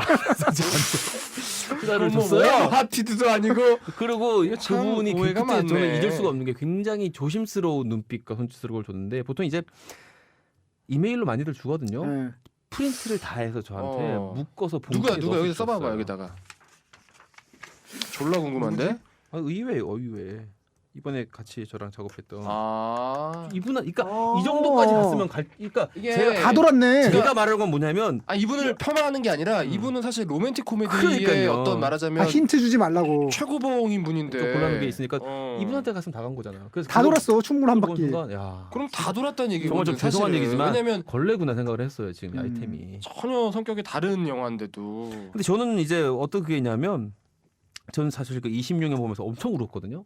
첫 장면부터 끝 장면까지 계속 울었어요. 그래서 제가 26년을 보면서 제일 후회했던 게 씨발 왜 내 휴지를 안 갖고 들어왔지? 울 거란 걸 알았거든요 저는 제가. 근데 워낙 잘 울기도 하고. 근데 정말 너무 많이 울어서 I am Sam 이후로 가장 많이 울었던 것 같아요. 근데 그러고도 투표를 그렇게 하나? 그건 뭐 또 제 또 야, 이 사람아, 여러 가지 달린 거기 이 사람 때문에. 힌트 주지 말라니까. 왜 힌트를 아니, 주고 그래? 난 자신 내가 있어. 뭐라고 했어? 난 편파인데 어쨌든 간에 굉장히 많이 울었는데 사실은 제가 그 광주에 갔다 온 적이 있어요. 네. 취재를 하러. 제 입사하고 여러분들 보통 그 녹음 구성이라는 걸 합니다. 라디오 프로듀서는. 네. 제가 처음으로 제가 기획해서 한 녹음 구성이 5월의 노래라는 제목이었어요. 야 진짜. 제 20사원 때. 그러고도 그러나? 왜 그러냐면 그 이제 물론 옛날 얘기지만 50대 26년하고 조금 다른 사건이지만 같은 맥락에 있는 게 네. 뭐냐면 삼천교육대라는 데가 있었어요. 죽이죠. 삼천교육대. 삼천교육 진짜로 죽여요. 정말 죽여요. 사람 죽이는데요. 진짜 죽여요. 삼천교육들 많은 이제 사람들이 뭐 물론 이제 그 중에 범죄자도 있고 선량한 시민도 있어요. 그리고 네. 바보들도 있고. 네. 근데 그러니까 어떤 기준에 벗어나면 다 그냥 끌려가는 거예요. 그래서 아니 저는 그걸 반대로 봅니다. 어떤 기준 안에 들어오지 못하면 다 그러지 끌고 못하면 다 간다. 끌려가는 반대죠. 거죠. 예. 그래서 이 사람들을 할당을 하니까 예. 시도 군마다 몇 명 이상을 글로 보내야 네, 돼요. 네. 문책을 당해요. 그래서 정화위원회라는 거예요, 솔직히. 이 사회를 정화하겠다. 그래서 마치 필터처럼, 웅진코의 필터처럼. 이러니까 워마티드 소리 듣고 조국 교수 소리 그러니까 듣고. 정화위원회를 설치하는데 저희 아버지가 그 이쯤에서 정화위원장이었어요. 저 영화 한 편 저희 보고 아버지가. 싶네요. 비열한 거리. 아버지가 그 정화위원장을 맡으셨어요. 저희 아버지 친아버지가. 경상북도 울진군 정화위원회 위원장이었어요. 마이 갓. 근데 이제 그 약사신데. 시골 가면 약사 왕이에요. 그래요. 예. 그랬는데 또 정치의 꿈도 있으셨고. 약은 약사에게. 약은 약사에게 해야죠. 저는 이제 워낙 어릴 때라서 제가 그때 몇 살 때야 뭐 열 몇 살 때니까 잘 모르잖아요. 저는 아버지 정화위원장 하는 것도 모르고 몰랐는데 저랑 되게 친한 그 옆 뒷골목의 형이 그 놀이표 페인트라고 페인트집이 놀이표 페인트 알아요? 유명하죠. DPI. 그 이제 페인트집 하는 그 형이 있었는데 좀 약간 모질라는 형이잖아요. 되게 착해 동네 애들한테 맞고 다니는 형이에요. 막 애들이 신발 뺏어서 동네 바보형. 도랑에 던지면 뭐 울고 말을 형이 있어. 저랑 되게 친했어요. 그 형이 오늘 안 보이는 거예요. 근데 맨날 그 형하고 이제 저랑 제 동생이랑 그 강가 가서 뭐 이게 피라미드 송사리 잡고 이렇게 놀았는데 안 보여서 저는 그냥 뭐 이사 갔나 했고 어릴 때니까 말았는데 몇 달 뒤에 그 형이 왔는데 말을 못 하는 거예요. 언어 장애가 생겼더라고요. 그리고 다리를 절면서 저는 그 사실을 모르고 그것만 되게 충격적이었던 게 더 바보가 된 거예요. 어릴 때 그냥 아프기만 했는데 나중에 이제 나이가 들어서 알았죠. 삼천교육대 갔다 왔고 그거 이제 색출하는 거 어쨌든 아버지가 뭐 직접 색출 위원장이니까 자기가 직접 사람을 고르진 않지만 어쨌든 사인을 자기가 하는 거죠. 책임자시죠. 마지막에 아버지 사인을 하는 거죠 위원장이니까. 그 사실 이제 제가 안 게 이제 서울 올라와서 이제 중학교 말쯤이었던 거 사춘기 때 그래서 그때는 뭐 이승훈 PD 자기 농담처럼 자기 빨갱이라고 하는데 저만한 빨갱이는 없었어요 정말. 그 사춘기 때 저는 정말 심한 빨갱이였어요. 그 너무 싫어서.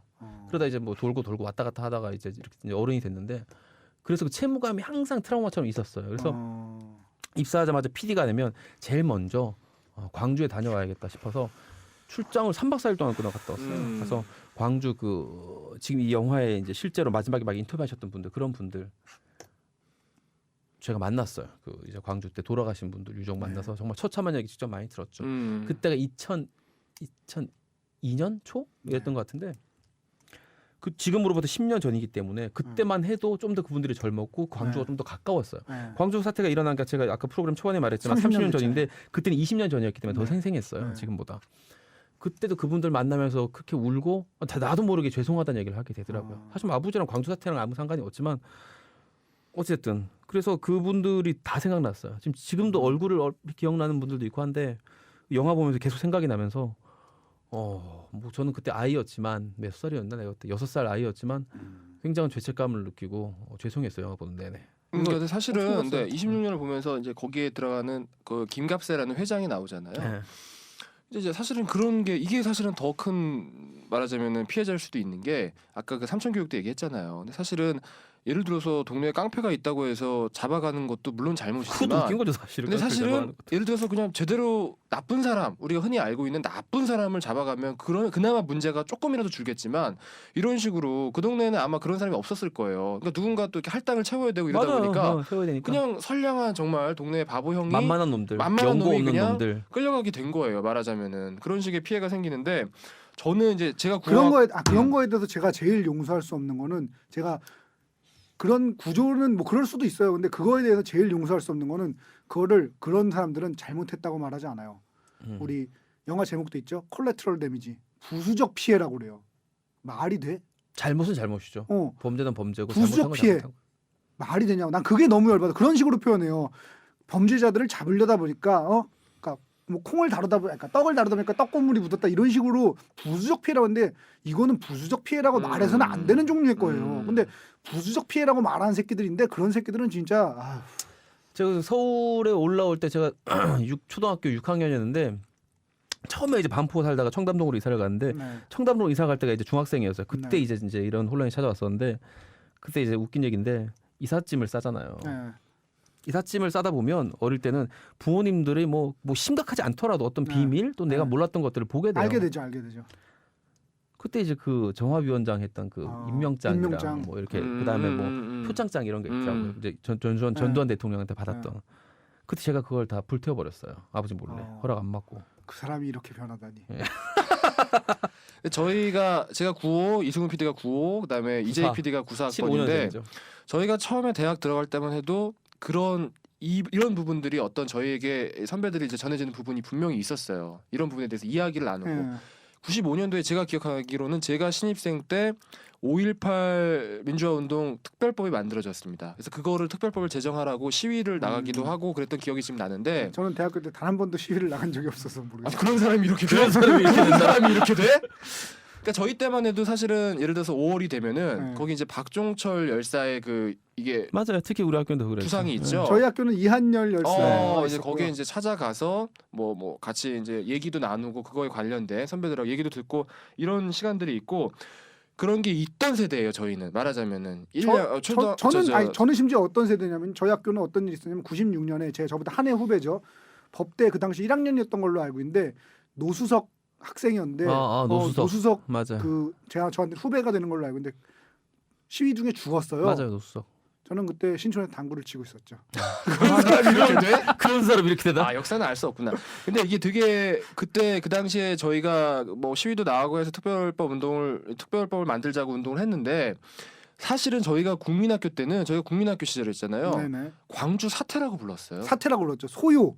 광주 사태. 광주 소요. 우리는 그렇게 교육을 받고 자라는 세대예요. 그러니까 우리가 국민학교 때는 선생님들이 그렇게 이야기를 했었어요. 그러니까 우리가 국민학교 때면은 사실 그 일이 있고 나서 몇 년 후잖아요. 얼마 되지 않은 시절이잖아요. 그 시절에는 다들 그렇게 모든 사람들이 대부분의 사람들이 교육을 받고 자랐단 말이에요. 우리 때 어릴 때만 해도 국민교육헌장 외우라고 그랬어요. 우리는 맞아요. 민족중흥의 사명을 띠고 역사적 사명을 띠고 이 땅에 태어났다. 안으로는 지상의 빛나루를 밖으로는 달려. 어쩌고 저쩌고 있었지. 말도 안 돼. 아유. 근데 이제 그런 우리가 봤을 때는 잠깐만 제 친구 중에 그 국민교육헌장 들으면 흥분된다 애가 있어서 자기 그걸 외우면서 딸딸이 친다 애가 있었어요. 진짜로 있었어. 갑자기 무라카미 하루키 소설에 나오던 돌격대가 생각이 나네요. 돌격대. 산사진을 보고. 야, 패티시도 다양하구나. 아니 뭐 학벌 패티시도 그렇게 평범하다고 할 수는 없어요. 야, 이 사람아.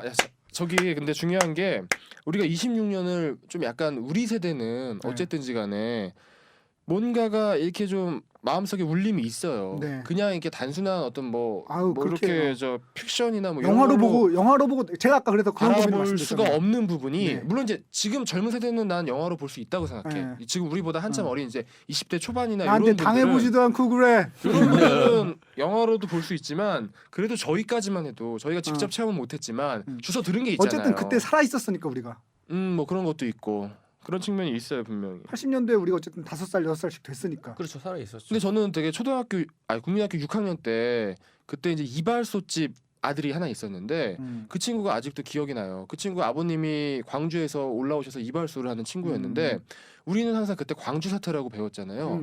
광주 사태라고 얘기를 하면 이 친구가 되게 화를 이게 좀 그 영화에 보면 나오잖아. 어머니가 막 덜덜덜덜덜 떨고 이러면 화를 되게 많이 내. 내도 왜냐면 돼요. 그건 낼만해. 이 친구가 이제 아버지한테 막 들은 얘기가 이렇게 좀 조숙한 친구였거든. 6학년이지만 알 거 좀 다 아는 친구였는데 싸움도 굉장히 잘하고 반에서 뭐 그런 친구였는데 그런 부분에 대해서 6학년인데도 이미 굉장히 민감해 있었어요. 그런 부분에 대해서 아마 그 아버지가 뭐 그런 어떤 어려움을 겪으셨을 수도 있고 고통을 받으셨을 수도 그러지 않아도 있고 뭐 한 다리만 건너면 뭐가 있을 거 아니야. 친척 중에 예를 들어 광주에서 올라왔으니까. 올라왔으니까. 사실은 이 국가라는 게 합법적으로 폭력을 독점한 유일한 단체거든요. 합법적으로 폭력을 독점하고 있어요. 그렇기 때문에 UFC와 함께 합법적으로. 그러니까 국가의 폭력은 굉장히 조심스럽게 다뤄줘야 되는 문제예요. 더군다나 경찰이라는 건 내치를 위해서 만들어진 거지만 군대의 경우에는 내치를 위해서 만들어진 게 아니거든요. 외적하고 싸우라고 만들어진 게 군대예요. 그렇지. 근데 외적하고 기껏 싸우라고 세금 주니까 세금 주고 총 주고 세금으로 만들어주니까 그거를 같은 나라 국민한테 뭐 내란이니 뭐니 소연이 하면서 총뿌리를 돌려? 그거는 용서받을 수가 없는 일이죠. 그 참 저도 이 영화 보면 슬펐던 게 아까 그 30년 제가 주기를 얘기했잖아요. 네. 지금으로부터 30년 전에 이제 광주 사태가 있었고 네. 그 30년 전에 6.25가 6.25가 있었고 그 30년 전쯤에 이제 일제 한일 합방이 합방이 있었죠. 있었다는 거죠. 근데 이제 아버지랑 제가 이제 대립했던 때가 이제 그 중학교 때인데 엄청 싸웠거든요. 그럼 올해도 큰일이 날 때가 된 건가요? 모르죠. 올해 뭔가 이정희가 대통령이 되면 지구멸망? 이정희가 대통령이 되고 자연스럽게 통일이 되는 그런 제가 그 상상하라 코리아 연방? 아니 고려 연방제하고 코리아 연방은 뭐가 다른 거야? 몰라. 그 아버지가 그런 얘기를 했어요. 네가 전쟁을 겪어봤냐고. 제가 그때 광주 얘기를 했었거든요. 어서 좀 보고 들은 게 있어서. 그 무슨 정주영 회장이 하시는 말씀도 아니고 해봤어? 그러니까 내가 광주 얘기를 하니까 아버지가 전쟁 얘기를 하는 거예요. 아버지 동란이라고 하시더라고요. 동란을 겪어봤냐고. 아버지가 그때 10살이었다 그러더라고요. 그때 아버지는 직접 그 아버지 어르신들이 다 대창에 이렇게 뭐 찔려 죽는 거를 여러 봤다. 목 잘린 시체도 보고 동네에서만 수백 명이 이렇게 죽어나가고 피난 가면서 나무 껍질 뜯어먹고 이런 걸 온 국민이 그렇게 했다. 그래서 아까 아버지를 비롯해서 그런 세대들이 머릿속에는 북괴의 대칭점으로 이 군사 정권이 있는 거예요. 군사 정권은 북괴를 정확하게 막아주고 북괴와 싸워주는. 그러니까 우리 부모 자식의 원수를 갚아준 사람인 거예요. 말하자면 원수를 갚아준 사람들인 거예요. 그 사람들이 근데 또 그런 폭력을 또 저지르잖아요. 30년 뒤에 누군가의 또 원수가 되잖아요. 또 그 원수를 지금 영화 속이지만 지금 누군가 또 갚고 있잖아요. 그러니까 참 앞으로는 안 그랬으면 좋겠고 어쨌든간에 우리나라 현대에서는 이런 식으로 마치 정반합도 아니고 처참하게 이렇게 계속 이데올로기가 이렇게 지향점 추가 심하게 휘청거리는 게 아닌가 싶은 생각이 들어서 아까 지금 이승훈 PD가 올해 30년째랬는데 약간 무섭기도 하고 뭔가 일은 안 일어날 것 같긴 한데 근데 저는 솔직히 아까 대선 토론 얘기를 했지만 어쨌든 토론에서 그런 강경한 발언이 공중파를 타고 나올 수 있다는 것 자체가 굉장히 좋은 일이죠. 뭐 기껏해 댓글 달리는 거 정도잖아요. 사실은. 수정헌법 2조라고 하는 그 정도만 언론의 해도 자유, 우리 참 미국의. 안심됐어요. 보면서 난 정말 행복한 시대에 태어났구나 하고 정말 감사했어요. 진심으로 보면서. 자, 얘기가 너무 무겁게 갔으니까 다시 좀 가벼운 얘기를 좀 해봅시다. 그 26년에 그 만듦새에 대해서 되게 얘기가 많아요. 근데 이게 더군다나 또 오프닝도 그렇잖아요. 그러니까 가뜩이나 웹툰 원작인데 굳이 그 오프닝을 애니메이션으로 만들었어요. 요거에 대해서 왜 그렇게 제작비 만들었을까요? 절감이죠. 그거 다 찍으려 그래 봐요. 저는 제작비 절감도 있지만 네. 한편으로는 그 애니메이션이 좀 톤이 네. 강풀 원작하고 좀 다르잖아요. 굉장히 다르죠. 기본적으로 더 강렬함을 주기 위해서라고 저는 생각을 해요. 그러니까 네. 말하자면 어떤 그 뭐 이렇게 총알이 날라와서 박히는 장면이라든지 이런 것들을 내장이 이마를 쏟아지는 뚫고 내장 그거를 쏟아지는 거. 실사로 처리하는 것보다 어떻게 보면 웹툰으로 처리해서 오히려 더 그쵸. 실사보다도 더 강렬한 음. 과장된 네. 그렇게 뭐 내장이 막 나오진 않잖아요. 사실 네. 나올 수도 있는데 그만큼 나오진 않죠. 내장이 나오는데 그렇게 그렇게까지 많이 못 표현되지는 쏟아져. 않잖아요. 네. 실질적으로 화면상으로. 네. 근데 이제 그런 어떤 강렬함을 주기 위해서 저는 오히려 선택을 했다고 봐요. 그 영화의 만듦새에 대해서 어떻게 생각하세요? 별로예요. 맞는 아까도 얘기했지만 네. 상업 영화 치고 우려했던 것보다는 남영동은 괜찮았지만 26년 별로다. 긴장감의 측면에서 26년 별로 긴장이 안 돼요. 중간에 자꾸 긴장이 풀어져요. 자꾸 풀어지고 마지막에 그리고 너무 질질 끌어서 어떤 그런 것들이 그래서 보는 사람으로 하여금 참 안타깝더라고요. 조금 더 재밌게 만들 수도 이걸 내가 그때 시나리오를 썼어야 했나 이런 생각 각색을 했어야 했나 이런 생각 좀 하면서 저도 그 만듦새에 대해서 사실은 얘기가 많은데 이거를 그 이제 최용배 대표가 어떻게든 대선 전에 개봉을 해보려고 막 만들었다고 그러더라고요. 그럼 뭐막 만들었다고 볼 수밖에 없는 장면들이 곳곳에 있는 그래. 거의 그림을 갖다 이어붙인 수준으로 편집을 해놨으니까 그거는 어쩔 수 없는데 이거에 대해서 비판하는 사람들이 있어요. 노림수다 뭐다. 아니 노림수면 안 되나? 그리고 심지어 이렇게까지 얘기하는 사람이 있어요. 광주 사람들을 욕되게 한다. 아니 어디가 광주 사람들이 이걸 보고 모욕감을 느낀다면 건 욕되게 하는 거지만 이런 부분이 있을 수 있죠. 저도 그거 보면서 싫었던 부분이 하나 있어요. 난 사실 저는 경상도 출신이고 네. 또 서울에 아주 일찍 초등학교 때 서울 올라와가지고 네. 30년 동안 서울에 살았지만 그 건달 문화가 있어요. 제가 그 강주 내려가 사람들 만나면서 이런저런 얘기를 나누다가 되게 싫었던 게 되게 그 사람들이 싫어한다고 생각했던 게 우리나라 사람들은 건달하면 광주 사람 생각한다는 거예요. 근데 아이러니하게도 이 영화에 보면 우리는 광주의 아들이다 하는 애들이 다 건달들이에요. 조폭 애들. 남의 돈 훔치고 여자들 강간하고 마약 팔고 이런 애들이 광주의 아들이라고 얘기하는 거예요.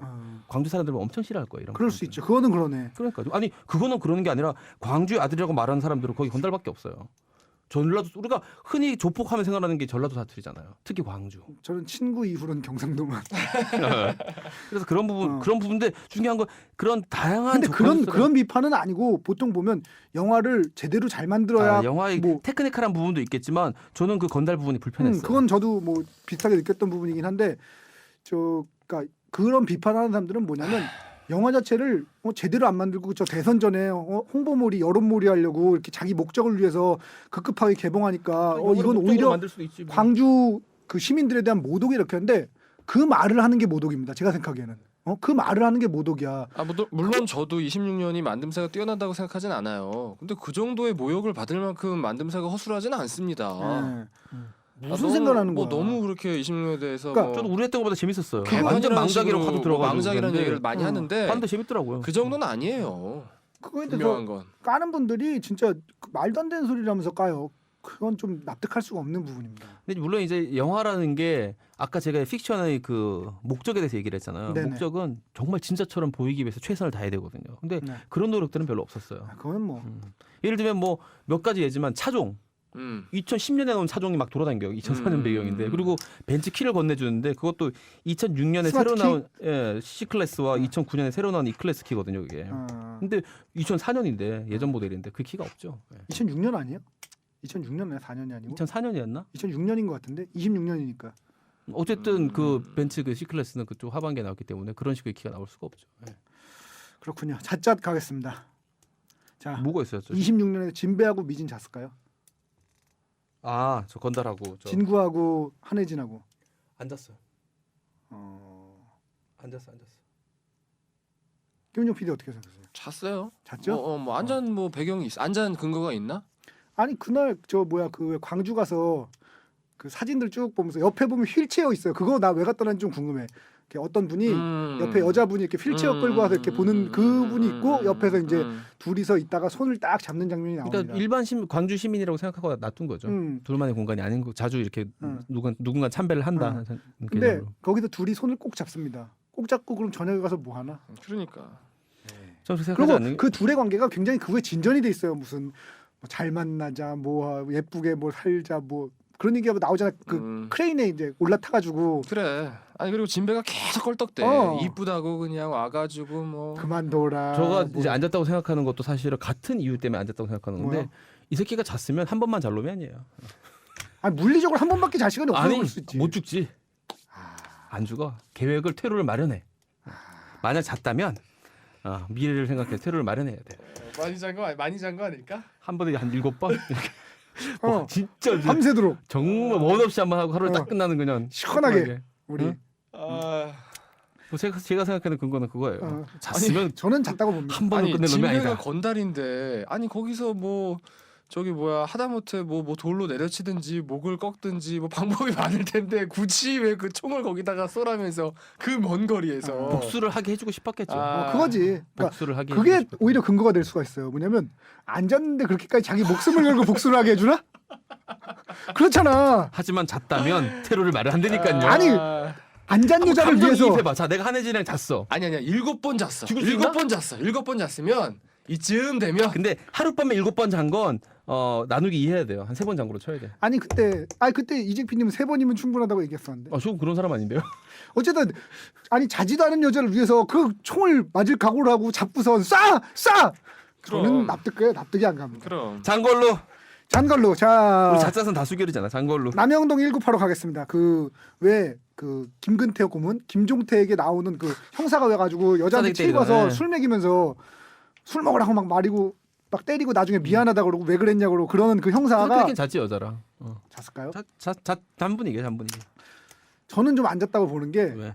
약간 그 여자의 그 워딩이라든지 이런 게 어장관리녀 분위기예요. 뭐 맞선 본 남자가 있고 뭐 이렇게 다 있고 해서 괜찮고 에이. 젠틀하고 안 주고 얘를 그 관리하는 거 관리 대상.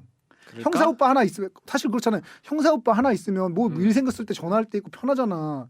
근데 자버리면 더 이상 메리트가 없는 거야. 그래서 관리 차원에서 오빠를 데리고 있는 거지. 근데 이제 그 맞선 본 남자가 이제 그 형사의 권력보다 더 권력이 있어서 필요가 없어진 거야. 버렸어요. 그런 어장관리녀들은 쉽게 안 줍니다. 자, 저는 이런 반론을 하자면 이런 게 있어요. 네. 그 형사와 그 돼지 형사가 있어요. 네. 뭐 둘이 같이 앉을 때 어떤 대화가 오가냐면 자기 여자친구 얘기를 하면서 네. 뚱보로 가르쳐서 저 새끼는 돈 주고 막 사는 여자들밖에 없다.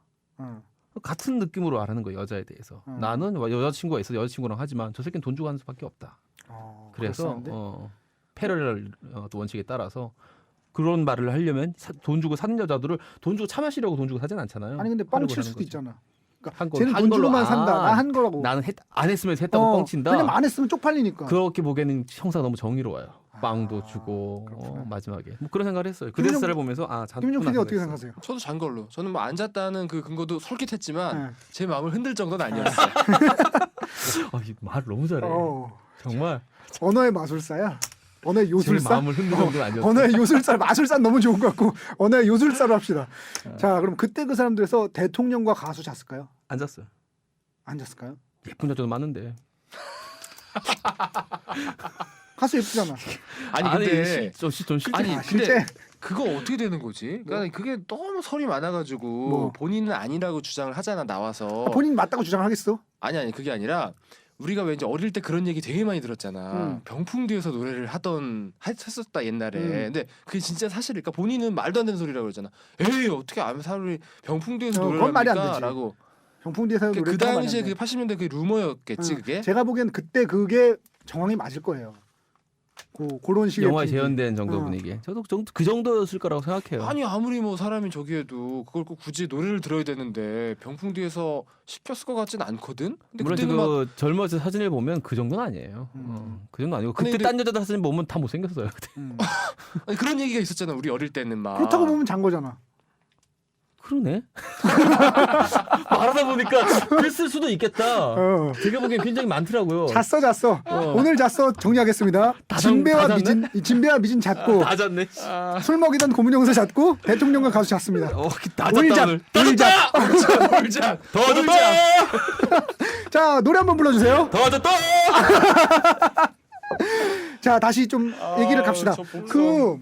그 26년이나 남영동 1985 뭐 이런 영화들 그때 그 사람들도 그렇고 그러니까 이게 개봉된 시점도 그렇지만 이런 영화들에서 사실 나쁘게 얘기가 쉽지 않아요. 그러니까 무슨 말이죠? 예를 들면 나쁘게 26년에 얘기하기 쉽지 두고선 않다는 거죠. 왜냐하면 굉장히 선의를 가지고 만들어진 26년 영화들이라는 가지고 생각이 드니까. 이 쓰레기 같은 영화 나와서는 안 되는 영화 이렇게 얘기하기 쉽죠. 예를 들면 저희가 후궁을 깔 때 까듯이 그러니까 예를 들면 후궁 후궁 정도의 오랜만에 들어봅니다. 후궁 정도의 만듦새를 가지고 있다고 하더라도 저희가 그런 식으로 까기가 쉽지 않거든요. 그래서 저는 사실은 아까 얘기했던 왜 그 26년에 광주 시민을 모욕했다는 발언도 그런 마음에 그러니까 사실 그런 삐뚤어진 청개구리 같은 마음의 발로라고 생각하는데 뭐냐면 사람들이 사회 분위기가 다 까기가 힘든 분위기로 하니까 모두가 예스할 때 난 노하겠다라는 느낌으로 자기는 노하는 거야. 그게 자기의 선명성을 드러내주는지는 모르지만 자기의 인간성이 저열함을 나타내는 거라고 저는 생각하는데 하여튼간에 지금 이승우 PD가 지적한 그 부분이요. 네.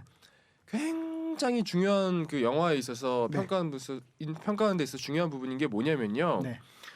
그런 특히 실화로 된 영화 중에 네. 방금 말한 것처럼 네. 어떤 정치적으로나 네. 아니면 사회적으로 선의를 담아서 저스티스에 대한 얘기는 좋은 곳으로 우리 사회가 가기를 바라서 만든 영화들에 대해서는 비판을 하기가 정말 힘듭니다. 근데 그럼에도 불구하고 정말 망작들 되게 많거든요. 예를 들면 어떤 게 있죠? 지금 딱 예를 떠오르진 않는데 지금 이승훈 PD가 네. 했던 생각을 저도 옛날에 되게 많이 했어요. 이 영화에 대해서 왜 이렇게 사람들이 좋게 평가하지? 이 영화는 분명히 만듦새나 이런 부분들이 잘못되어 있는데 어떤 좋은 실화 예를 들어서 이해영에 떠난다. 우리나라에서 일본에 유학 갔다가 어떤 아이를 그래요. 구한 구했던 이수연이라는 그 이수연 의인이 있어요. 근데 이 영화 보면은 완전 영화 진짜 쓰레기거든요. 근데 그 영화에 대해서 그렇게 쓰레기라고 말을 못 해요. 왜냐면 그 어떤 좋은 사람에 대한 좋은 사회적으로 좋은 미치는 영향에 대해서 영화를 만들었기 때문에 그런 영화에 대해서 다 좋게 얘기를 합니다. 이 부분이 너무 안타까워요. 유호성이 찍은 그 안중근 열사 그것도 도마 안중근이었나 제목이. 예. 그 이수연 우리 열사라고 표현 사실 전 열사라고 생각해요. 의인이지.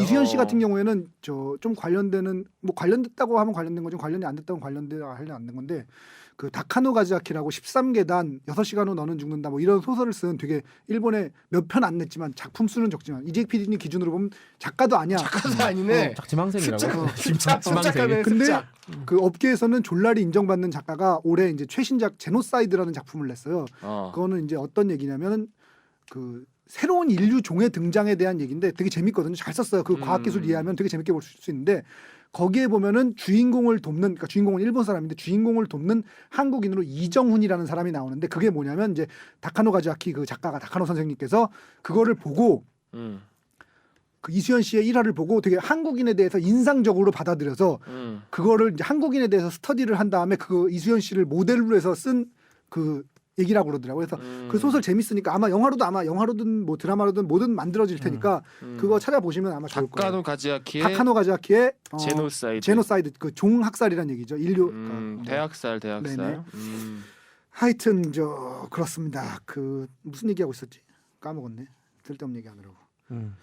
자, 하여튼 까기가 힘들어요. 그 까기가 힘든데 깔 건 까도 되고 깔 건 까고 칭찬할 건 칭찬. 그 선의에 대해서는 칭찬해도 되지만 선의를 위해서 희생된 것들에 대해서는 까도 됩니다. 26년 대선 전에 개봉하느라고 그러니까 물론 대선 전에 개봉한다는 게 되게 중요할 수 있지만 대선 전에 개봉하느라고 영화의 작품성을 떨어뜨린 건 맞거든요. 그 부분에 대해서는 까도 됩니다. 하지만 그거를 싸잡아서 나 임수롱 연기 이런 거 나 너무 거슬렸어. 임수롱 캐스팅되면 사실 안 됐지만 그거는 연기 왜 이렇게 못해? 임수롱한테 연기를 기대하면 안 되지. 수롱인가 뭐. 물론 투의 팬분들이 지금 들으신다면 분노하시겠지만 분노하셔도 돼요. 너무 못하는 거야 연기를. 몰입이 아니 안 그거는 그럴 수밖에 없는 게 몰입이 안 되더라고 솔직히 말하면. 본인이 이미 그거에 대해서 얘기를 한 바가 있어요. 뭐가? 줄 수 있는 게 이 노래밖에 없다. 연기는 줄 수가 없어요. 아니 잠깐만 원래 거기 진구가 캐스팅하려고 돼 있었죠. 원래 아니니까 배수빈 역할이 진구. 회장 근데 아들. 그 사이에 이제 다마가 큰 건지 아니면 캐스팅이 안 된 건지 이제 더 중요한 역할로 간 거죠. 하여튼 줄 수 있는 건 이 노래밖에 없고 노래를 하는 분이지. 차라리 배수빈이 그 경찰 했으면 좀 나았겠다. 배수빈 씨는 뭐 원래 연기를 잘하시는 분이니까. 진구가 원래 하려고 했던 역할을 진구가 하고. 아들하고 유승범이 그 양아치. 진구는 솔직히 그 부잣집 아들 하기에는 조금 힘들게 살아온 느낌이 있어요. 그런 느낌이 좀 있죠. 조금 네. 아니 근데 힘들게 살았으니까 실제로. 왜냐면 양자가 될 때까지 힘들게 살았었잖아. 괜찮을 것 같은데. 하여튼 그래서 깔 건 까고 칭찬할 건 칭찬해야지. 이런 식으로 광주 시민을 모두 누가 광주 시민을 모욕한 거 이런 식으로 싸잡아서 얘기하면 싸가지 없는 소리지. 근데 이 작품이 이제 또 하나 지적할 부분이 연기가 전반적으로 좋지가 않습니다. 왜 그걸 지적하냐면 이경영 씨나 김의성 씨나 두 작품 모두 공이 출연하는 배우들이 맞아요. 있어요. 근데 그 연기의 어떤 톤이나 질감이 다르죠. 남영동이 한 수 위라는 그러니까 아. 같은 사람인데 한참 떨어져. 그건 사실 연출력이 떨어졌다는 얘기죠. 사실. 사실 원래 미술 감독 하시던 분이 이거 입봉한 거라서 뭐 그런 부분에선 좀 이해를 해야 되지 않나. 그렇습니다. 저 그 정치 영화를 보면은 공통적으로 등장하는 인물이 있어요.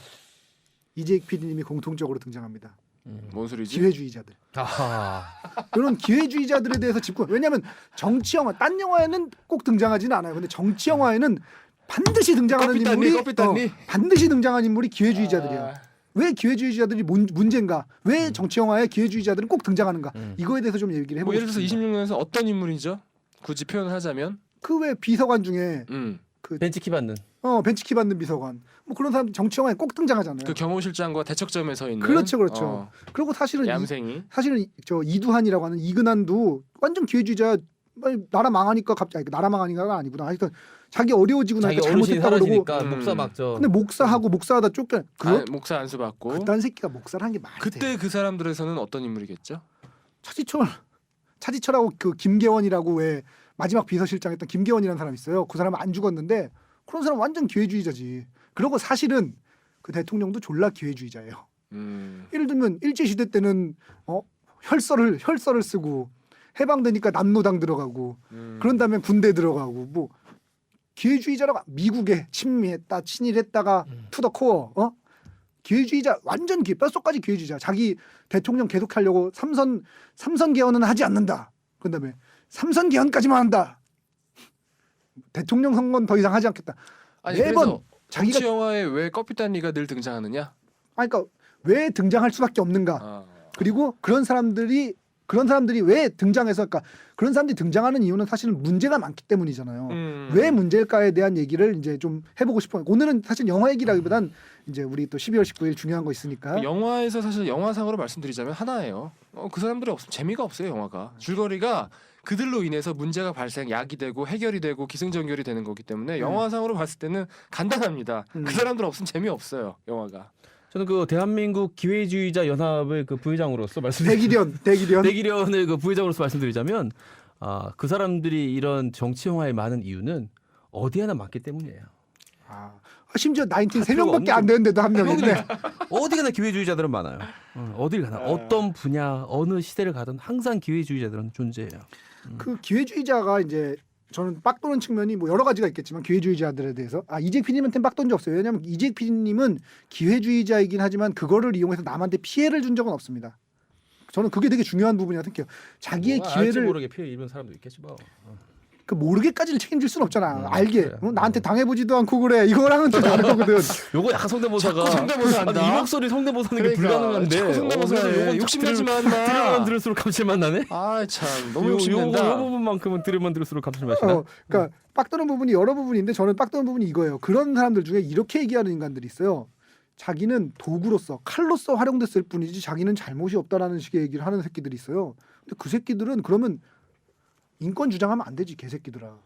진짜로. 그러니까 자기는 칼로서 활용되고 도구로서 쓰였을 뿐이라 그러면 너는 그럼 인간이 아니라고 스스로 자인한 거니까 너는 더 이상 인권을 주장하면 안 되는 거지. 그러니까 살인 청부업자가 자기 살인한 적이 없다고 말하는 건 거죠. 말하자면 난 돈을 받았을 뿐 사람을 죽이진 않았다.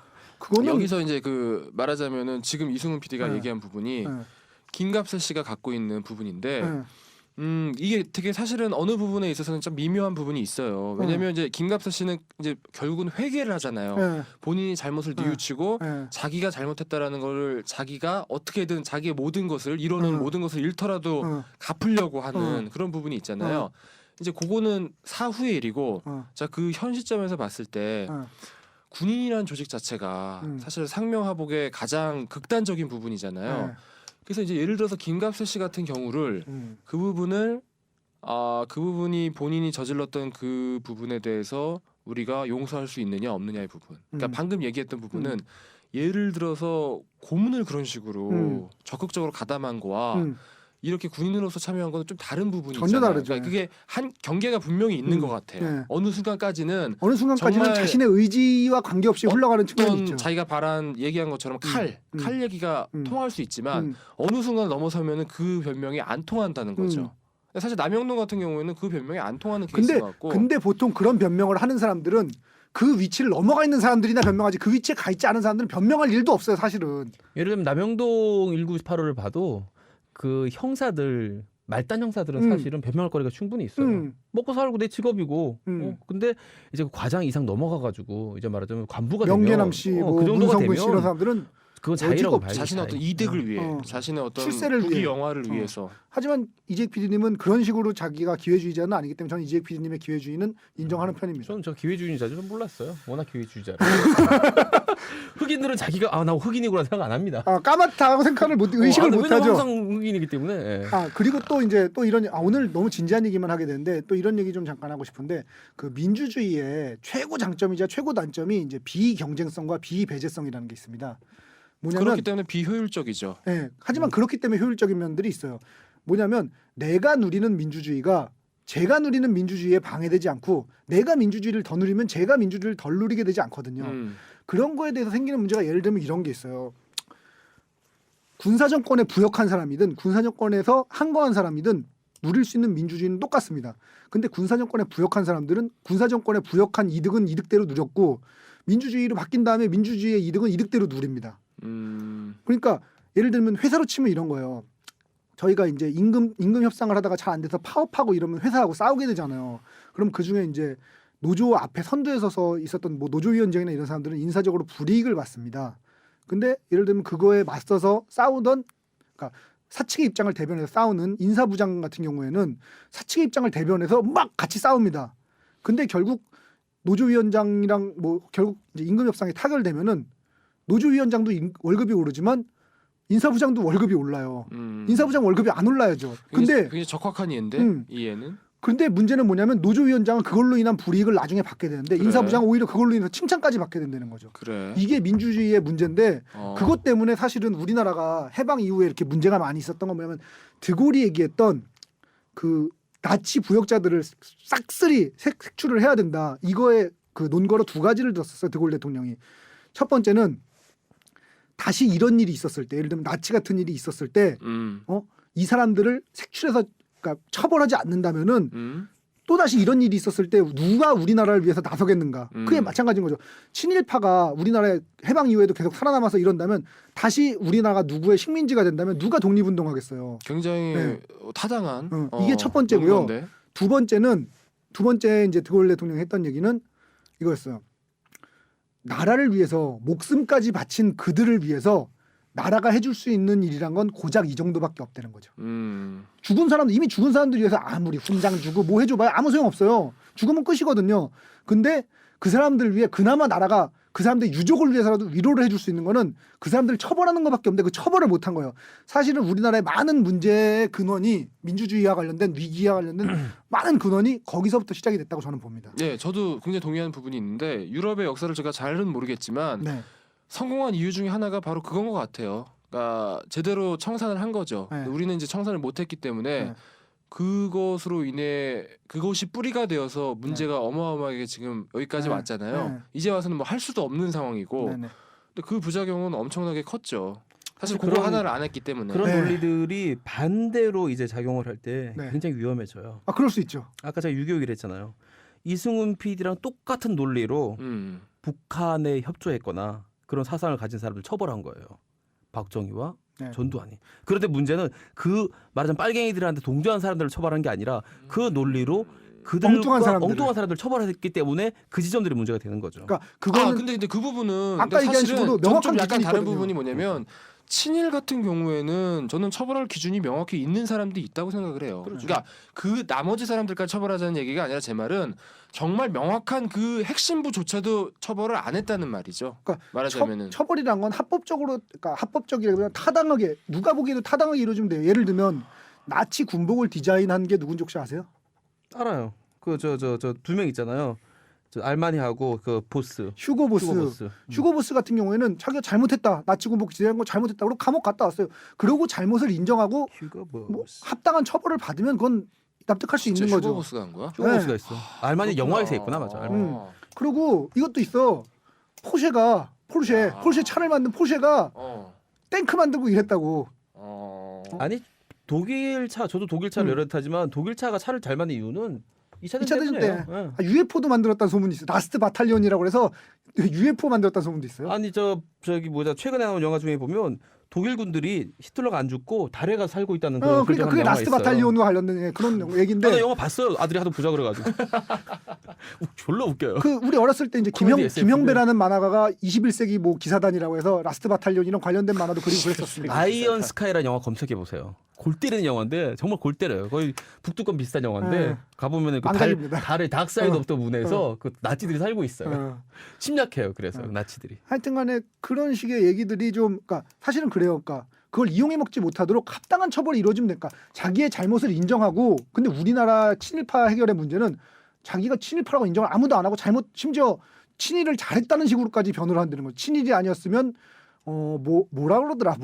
우리나라가 이렇게 발전을 못했다고? 이 개색. 아휴 진짜.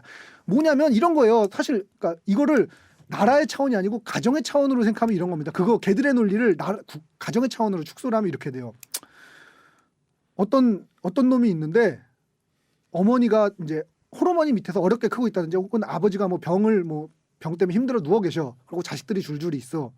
근데 어떤 망나니 같은 놈이 이제 들어와 가지고 어머니 강간하고 애들 때리고 이렇게 했는데 애들이 그나마 이제 먹고 살게 된 거야. 그러면 그 사람한테 우리가 고마워야 되나? 말 같은 소리를 해야지. 말도 안 되는 논리를 졸라 피더라고. 진짜 짜증나. 이거는 빡이 안 돌 수가 없어. 분노의 화신 이승우 선생이었습니다. 알면 알수록 빡이 돌아. 이게 우리나라 한국 현대사의 문제는 이거예요. 알면 알수록 빡이 돌아. 예를 들면 이승만에 대해서 알려진 나쁜 짓은 이거잖아요. 6.25 때 저는 끝까지 수도 서울을 사수하겠습니다. 이러고 나서 왜 성대모사 안 하냐? 이승만 성대모사 하기가 어려워. 너무 재수가 그리고 없어서. 깨끗한 음질로 이 레퍼런스가 없어요. 그리고 그래도 나는 전두환이 못된 놈, 전두환 전 대통령이 못된 놈이지만 그 정다운 면이 가끔 있어. 나한테 당해보지도 않고 그래. 이거는 정다운이 좀 있는데 희화할 수 있는 여지가 있어. 희화할 이승만은 수 있는 여지가. 그런 게 없이 그냥 변명에 여접는 개색 그런 게 무슨 국부라고 진짜. 그 6.25 때 다리 끊고 자기는 부산으로 도망가면서 끝까지 수도 서울을 지켜 이런 거는 귀여운 얘야. 상해 임정 망쳐놓고 이런 수도 없는 얘들이 있는데 그런 게 어디서 완전 기회주의자거든요. 하여튼 나쁜 놈입니다. 그래서 알면 할수록 한국 현대사는 빡이 안 돌래 안 돌 수가. 김근태 고문 얘기만 해도 남영동 198호 보면 아시잖아요. 빡이 안 돌래 안 돌 수가 없어. 이근한이가 이제 와서 목사 행세를 하질 않나. 정치인들 중에 보기 드문 몇 의인이에요. 그분은. 훌륭한 분이시죠. 진짜 인격자시죠. 인격자. 전 개인적으로 문재인 씨도 굉장히 의인이라고 생각해요. 네네 저도 그렇게 굉장히 생각합니다. 젠틀하고 매너 좋고 의인이에요. 그러니까 선하면서도 게다가 똑똑하기까지 한 거 아니야. 그런 사람이 보통 매너가 없을 수도 있는데 매너도 있어요. 선하고 매너가 똑똑하고 예의 바르고. 보통은 이제 진보 쪽의 그 문제가 진보를 자칭하는 사람들의 문제가 예의가 없는 경우가 그러니까 사회적인 예의가 좀 부족한 경우가 많이 있습니다. 근데 뭐 문재인 후보나 아니면 김근태 고문 같은 경우에는 뭐 두말할 것 없이 젠틀하고 똑똑하고. 문재인 고문은 사법고시 차석한 사람인데 그런 소문도 있어요. 이 사람이 학생운동한 경력이 있어서 수석인데 일부러 차석으로 강등시켰다는 소문도 있더라고요. 그럼 뭐 김근태 고문도 경기고 나와서 서울대 나오신 KS 막 그 당시 최고의 학벌을 자랑하는 똑똑하신 분들이거든요. 저도 KS입니다. 구정고등학교를. 그건 G고등학교 GS 아니에요? 쿠정 KU로 씁니다. KU. 저는 쿠정. GS 리테일 뭐 이런 거 쿠정. 나왔어요. 쿠정이에요. 쿠정. 알겠습니다. 그러면 HS이신 김은종 PD님은 중국에 대해 전혀 관심이 없는 야 이 사람아 지금 올해 안에 지금 중국어 첫 걸음을 다 떼야 된다고 지금 내가 쓰는 게 아니라 떼야 된다고 지금. 그 말할 때 너무 웃겨. 제가 유럽 역사에 대해서 잘은 모르지만 그럼 당신이 아는 역사 뭐가 있어? 중국 역사에 살아. 자 볼보 가겠습니다. 볼보. 볼보. 또 이게 유럽 역사에 나온 와중에 또 볼보가 나오니까 참 뜻깊네. 또. 볼보. 자 26년 볼 남영동 보지 보지 말. 보지 말. 똘똘말. 깜짝 놀랐어요. 보지 말 볼 이렇게 하겠습니다. 김은종 PD님은요? 남영동 그때 그 사람들 완전 볼. 26년 볼. 저는 사실 평소 같았으면은 남영동 26년 둘 다 보지 말. 그때 그 사람들 볼이었는데 지금 뭐 때가 때이니만큼 한번 쭉 다 보시죠. 전부 볼입니다. 볼만해요 진짜. 그리고 또 하나는 일주일에 이제 한 편씩을 보잖아요. 네. 야 일주일에 영화 2편 보기라 너무 어렵네요. 정말 어렵네. 솔직히 말하면 그때 그 사람들 제가 다시 보고 왔어야 되는데 이게 오래됐잖아요. 네. 시간 너무 없는 거야. 그래서 못 봤어요. 아 요새 또 다시 같은 게 개편이라 우리 셋 다 너무 바빴어요. 야, 이번 주에 정말 죽는 줄 알았어요. 아, 되게 오랜만에 모이는 것 같아. 그 사이에 엄청난 일이 이렇게 네. 막 있어가지고 네, 한참 만에 그렇습니다. 모인 느낌이야. 오늘은 좀 그 제가 흥분한 것도 있고 해서 뜻깊은 얘기를 좀 그러니까 맨 마무리 멘트를 좀 클로징 멘트를 하려고 그러는데 좀 이거 준비를 해왔는데 클로징 멘트를 좀 하겠습니다. 수첩에 적어 오셨나요? 네, 제가 잘하셨어요. 수첩을 준비했어요. 네. 이수첩이라고 불러주세요. 수첩은 영어로 뭐예요? 얘기해 보세요. 수첩? 영어 잘하시나요? 수첩? 음. 다이어리 아니야 다이어리. 땡 프랭클린 다이어리입니다. 아, 네. 좋은 수첩 프랭클린 다이어리. 그냥 수첩 양지 다이어리. 알겠습니다. 그 이제 그런 표현이 있습니다. 역사의 판단에 맡긴다, 국민의 판단에 맡긴다 이런 표현을 이제 쓰곤 하는데 모든 걸 역사에 맡긴다는 표현을 하는데 역사의 판단이라는 건 사실은 하늘에서 뚝 떨어지거나 아니면 누군가 알을 깨고 나온 초인이 우리한테 내려주는 게 아니라 수많은 사람들의 그러니까 개개인들의 판단과 생각이 컨센서스를 이뤄가지고 그게 쭉 어느 정도 시간이 흐르다 보면 이게 역사의 합의를 이루어서 역사의 번역하겠습니다. 판단이 되는 거죠. 그러니까 개개인의 판단에 모여서 역사를 이루는 건데 마치 역사의 판단이란 게 따로 실체가 따로 있는 양 본인의 판단을 미루고 역사의 판단이라는 얘기를 하는 사람들이 있는데 그거는 틀린 얘기예요. 우리 개개인의 판단이 모여서 역사의 판단이 있는 것 때문에 그 사람 개개인이 그 사건에 대해 개별 사안들에 대해서 혹은 그 큰 흐름에 대해서 어떻게 판단하냐 이게 굉장히 중요합니다. 그래서 역사의 판단이란 말은 개인의 판단이 모인 것의 합이다. 이런 얘기를 드리고 싶고요. 그리고 이런 정치 영화나 이런 역사 영화를 보는 거에 중요한 거는 그런 개개인들이 그런 올바른 판단을 내리기 위한 근거를 또 재미없는 얘기한다. 하품까지 하는 건 섭섭하다 야. 아 근데 진짜 정말 근데 하품을 못 참겠어. 너무 재미없다는데. 진짜 너무 계속 재미없어. 이정 시작하고 계속 해보세요. 어. 어디까지 재미없을 수 있나 한번. 그러니까 보자 한번. 그래서 그런 아. 판단을 역사의 판단을 이루기 위해 개인의 판단의 그 근거를 제공한다는 측면에서 이런 역사 영화라든지 정치 영화들은 가능한 한 많이 나와 재밌는 게 많이 나와서 사람들이 많이 보고 올바른 판단 많이 내릴 수 있었으면 좋겠다. 이런 얘기로 오늘 마무리하고 싶습니다. 정말. 야 오늘은 근데 저기 뭐야 삐지를 있잖아. 네. 웅장한 네. 저 그런 스타워즈? 뭐 이런 웅장한 이런 오케스트라 한 뭐 50인조 이런 거 있잖아. 이런 걸 좀 깔아줘야 될 것 같아. 지난주에 저 오프닝 아니, 퀴즈 그냥 제가 못 가는지 아시죠? 심수봉 노래를 깔죠. 거기를. 아 좋네. 백만송이 장미. 좋은 걸 하나 깝시다. 뭐. 알겠습니다. 자, 그 다음 주 영화는 할 게 없더라고요. 뭐가 있냐면 영화판이라고 왜 정지영 감독이랑 뭐 그때 얘기했던 이디엇은 내려갔나요? 이디엇은 못 보실 것 같은 저는 봤는데 못 보실 것 같아요. My Idiot Brother. 아워 이디엇 브라더 토렌트도 Our 안 돌고 하여튼 근데 너무 보기 힘든 영화는 하지 말자고. 왜냐면 야 보기가 남영동도 어려워. 되게 힘들었어. 야, 나도 남영동 왜냐면 이게 시간이 뭐 딱 하루에 뭐 한 번 두 번 있는데 그 중에 하나는 뭐 예를 들어서 일할 시간이고 뭐 예를 들어서 뭐 23시 50분에 하나 있고 이러면 어떻게 보라는 거야. 알겠습니다. 나 그거 점심 주의할게요. 시간에 진짜 햄버거 들고 와서 봤어요. 주의하겠습니다. 햄버거 먹으면서. 아니 근데 너무 안타까워. 왜 이렇게 왜 이러냐 진짜. 뻔하지 뭘 거는. 아니 좀 자 다음 주 영화는 영화판이라고 정지영 감독이랑 윤진서가 나와서 이제 영화에 대해서 얘기하는. 근데 이거는 얼마 안 할 거예요. 개봉하는데 별로 없을 거야. 보기 힘들 것 같고요. 그다음에 저지 드레드라고 옛날에 실베스타 스텔론이 나왔던 영화 리메이크한 걸로 짐작되는데 뭔지 정확히 모르겠고. 저지 리메이크 드레드. 아니라 다시 재개봉 아니야? 뭐 예를 들어서 뭐 보정을 아니야. 아니 아니, 배우랑 감독이 다 달라. 새로 만든 거야. 완전 새 영화. 그리고 옛날 저지 드레드만 할 필요도 없지. 그거 해요. 그 얘기했던 더 스토리인가? 더 스토리 우리 회사에서 저 했던 그 영화. 할 별로 거야? 재미없어요? 안 봤어요. 그건 합시다. 스토리 뭐야? 왜냐면 우리가 너무 지금까지 강성 일변도를 달려왔기 때문에 내 말은 정치적인 강성이 아니라 영화가 전부 하드코어한 영화만 했어요. 센 거. 최소한 사람 한 이거 누가 몇 명이 나와요? 이상 더 스토리는? 근데 영화 괜찮아 보이긴 하는데. 더 스토리 정신가나 영화? 누구지? 갑자기 이름이 기억 안 나. 하여튼 그래도 우리가 얼굴 보면 아는 배우 제레미 아이언스도 나오고 꽤 아는 배우들 좀 나옵니다. 데니스 퀘이드 나오는 영화 말하는 거 맞아요? 맞아요. 아. 재밌을 것 같아요. 어때? 뭐 그렇게 재밌지는 않을 것 같아요. 그래도 뭐 우리가 멜로 영화 아직 한번 건축 지금까지 했구나. 한 번도 안 했어요. 건축 건축하는 이후로. 그러면 이거 더 스토리 할까요? 역시 머뭇거려지죠, 그렇죠? 멜레 영화 앞에서는 나도 이거, 좋아하지 이거 않아. 정할 수 있는데 분명히 이제 한 내일쯤에 근데 말이야 바뀔 것 같아 느낌이. 일단 그러면은 우리가 그렇게 합시다. 이거 주말 전에 보고 주말에 다시 한번 얘기를 합시다.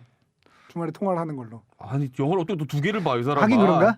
그건 말이 안 돼요. 가면 가고 안 가면 안 현재 가는 상영작을 불러드릴게요. 가디언즈 26년, 동크라이 마미, 내 인생의 마지막 변화구. 이건 제목은 되게 재밌는데. 아니 내 인생의 마지막 변화고는 저 클린트 이스트우드 나오는 건데 아, 진짜? 나쁘진 않을 것 같긴 한데 그거 개봉관 얼마 없을 거예요. 아 보자 이거. 아 하자. 펑펑 우는 영화긴 할 거예요. 그거 할까요? 내 인생의 야, 마지막 내 변화고 인생의 할까요? 마지막 변화구 클린트 이스트우드 거네. 그리고 엔드 오브 와치라는 영화가 있거든요. 그것도 좀 재밌을 것 같긴 한데 그거 둘 중에 찾아보고 그러면은 결정해서 우리가 저 여기서는 이제 방송을 끊고 음치 그리고 클린. 나는 아니 잠깐 끊기 전에 이 우리 청취자들 의견도 궁금해요. 저희가 사실 저도 멜로 영화를 좋아하진 않는데 말하자면 이제 색깔을 가지는 것도 중요하지만 멜로 영화를 너무 안 한 것 같아요. 아니, 이런 거에 대한 근데 섭섭한 이런 건 없나 싶은 생각. 섭섭하실 것 같아요. 그리고 멜로 영화 하기를 바라시는 분도 있는데 멜로 영화가 그러니까. 문제가 하나가 할 얘기가 그렇게 많지가 않아요. 멜로 영화 하면 우리가 한 매일 속에 40분 하고 멜로 영화 20분, 25분 얘기하고 끝나지 않을까? 할 얘기가 그렇게 많을까? 의외로 또 아. 줄줄줄줄 나올 수도 있어요. 아 이재익의 사랑 이야기들? 그럼요. 그렇구나.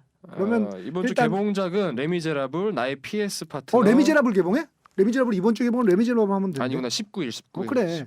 그 주에는 할 게 많아. 레미제라블도 있고 저 이제 연말 되면 뭐. 내가 오랫동안 별로던 주먹왕 랄프 있죠. 주먹왕 랄프 꼭 할 거예요. 그거 너무 재밌을 것 같아. 주먹왕 랄프요? 애니메이션인데 우리 애니메이션 한 번도 안 했잖아. 주먹왕 랄프 무조건 재밌어. 그건. 자 그러면 더 스토리랑 엔드 오브 와치랑 내 인생의 마지막 변화구 중에 하나 골라서 다음 주에 나가도록 할 거고요. 오케이. 30회 정치영화 특집 26년 잠깐 몇 분이에요? 1시간 53분 돌았고요. 메일 소개해 주시죠. 또 메일 소개하고 있네. 네, 저희 앞으로 들은 소감 내지는 바라는 점 또는 그냥 자기 광고하고 싶은 게 있으면 시네타운 19입니다. CINETOWN 숫자 19 @gmail.com으로 저희 보내주십시오. 메일 숫자가 늘지 않아서 속상합니다. 좀 오히려 줄고 있는 느낌이 좀 있어요. 좀 메일 많이 보내주셔야 저희가 힘이 난데 오늘 정말 힘이 빠지네요. 힘이 빠진 사람은 이 방송이 아니었어요. 힘이 빠진 사람이 뭐 수첩에다 뭐 적어가지고 얘기를 하고. 하여튼간에 그러면 다음 주는 내 인생의 마지막 변화고 엔드 오브 와치 그 다음에 뭐였지? 더 스토리. 더 스토리 셋 중에 하나 하는 걸로 하고요. 1시간 약 54분 동안 듣느라고 더군다나 오늘은 가뜩이나 재미없고 이승훈의 졸라 거친 목소리로 분노한 얘기 듣느라고 고생들 많이 하셨습니다. 자, 참고로 지금 첫눈이 막 내리기 시작했답니다. 그래요? 와우. 한번 근데 진짜 오늘 끝까지 들어주신 분은 진짜 너무 감사한 팬분들이다. 진짜 고맙다. 만약에 오늘 지금 정말 이렇게 그리고 저는 사실 오늘 저 김은종 PD님과 이재 PD님께도 좀 죄송해요. 제가 하고 싶은 얘기가 많아가지고 졸라. 아니, 괜찮아요. 당신이 PD잖아요. 있어야지. PD 이런 게 뭐야? 하여튼 저 오랫동안 듣느라 고생 많이 하셨고요. 시네타운 19는 30회 이만 마치도록 하겠습니다. 풍문으로 듣는 방송 간접 광고 좀 보내주세요. 간접 광고가 가능한 야매 방송. 안 왔어. 월급쟁이들의 안이 담긴 방송 시네타운 19 30회 이만 마치겠습니다. 듣느라 바이바이, 고생하셨습니다. 바이바이. 안녕.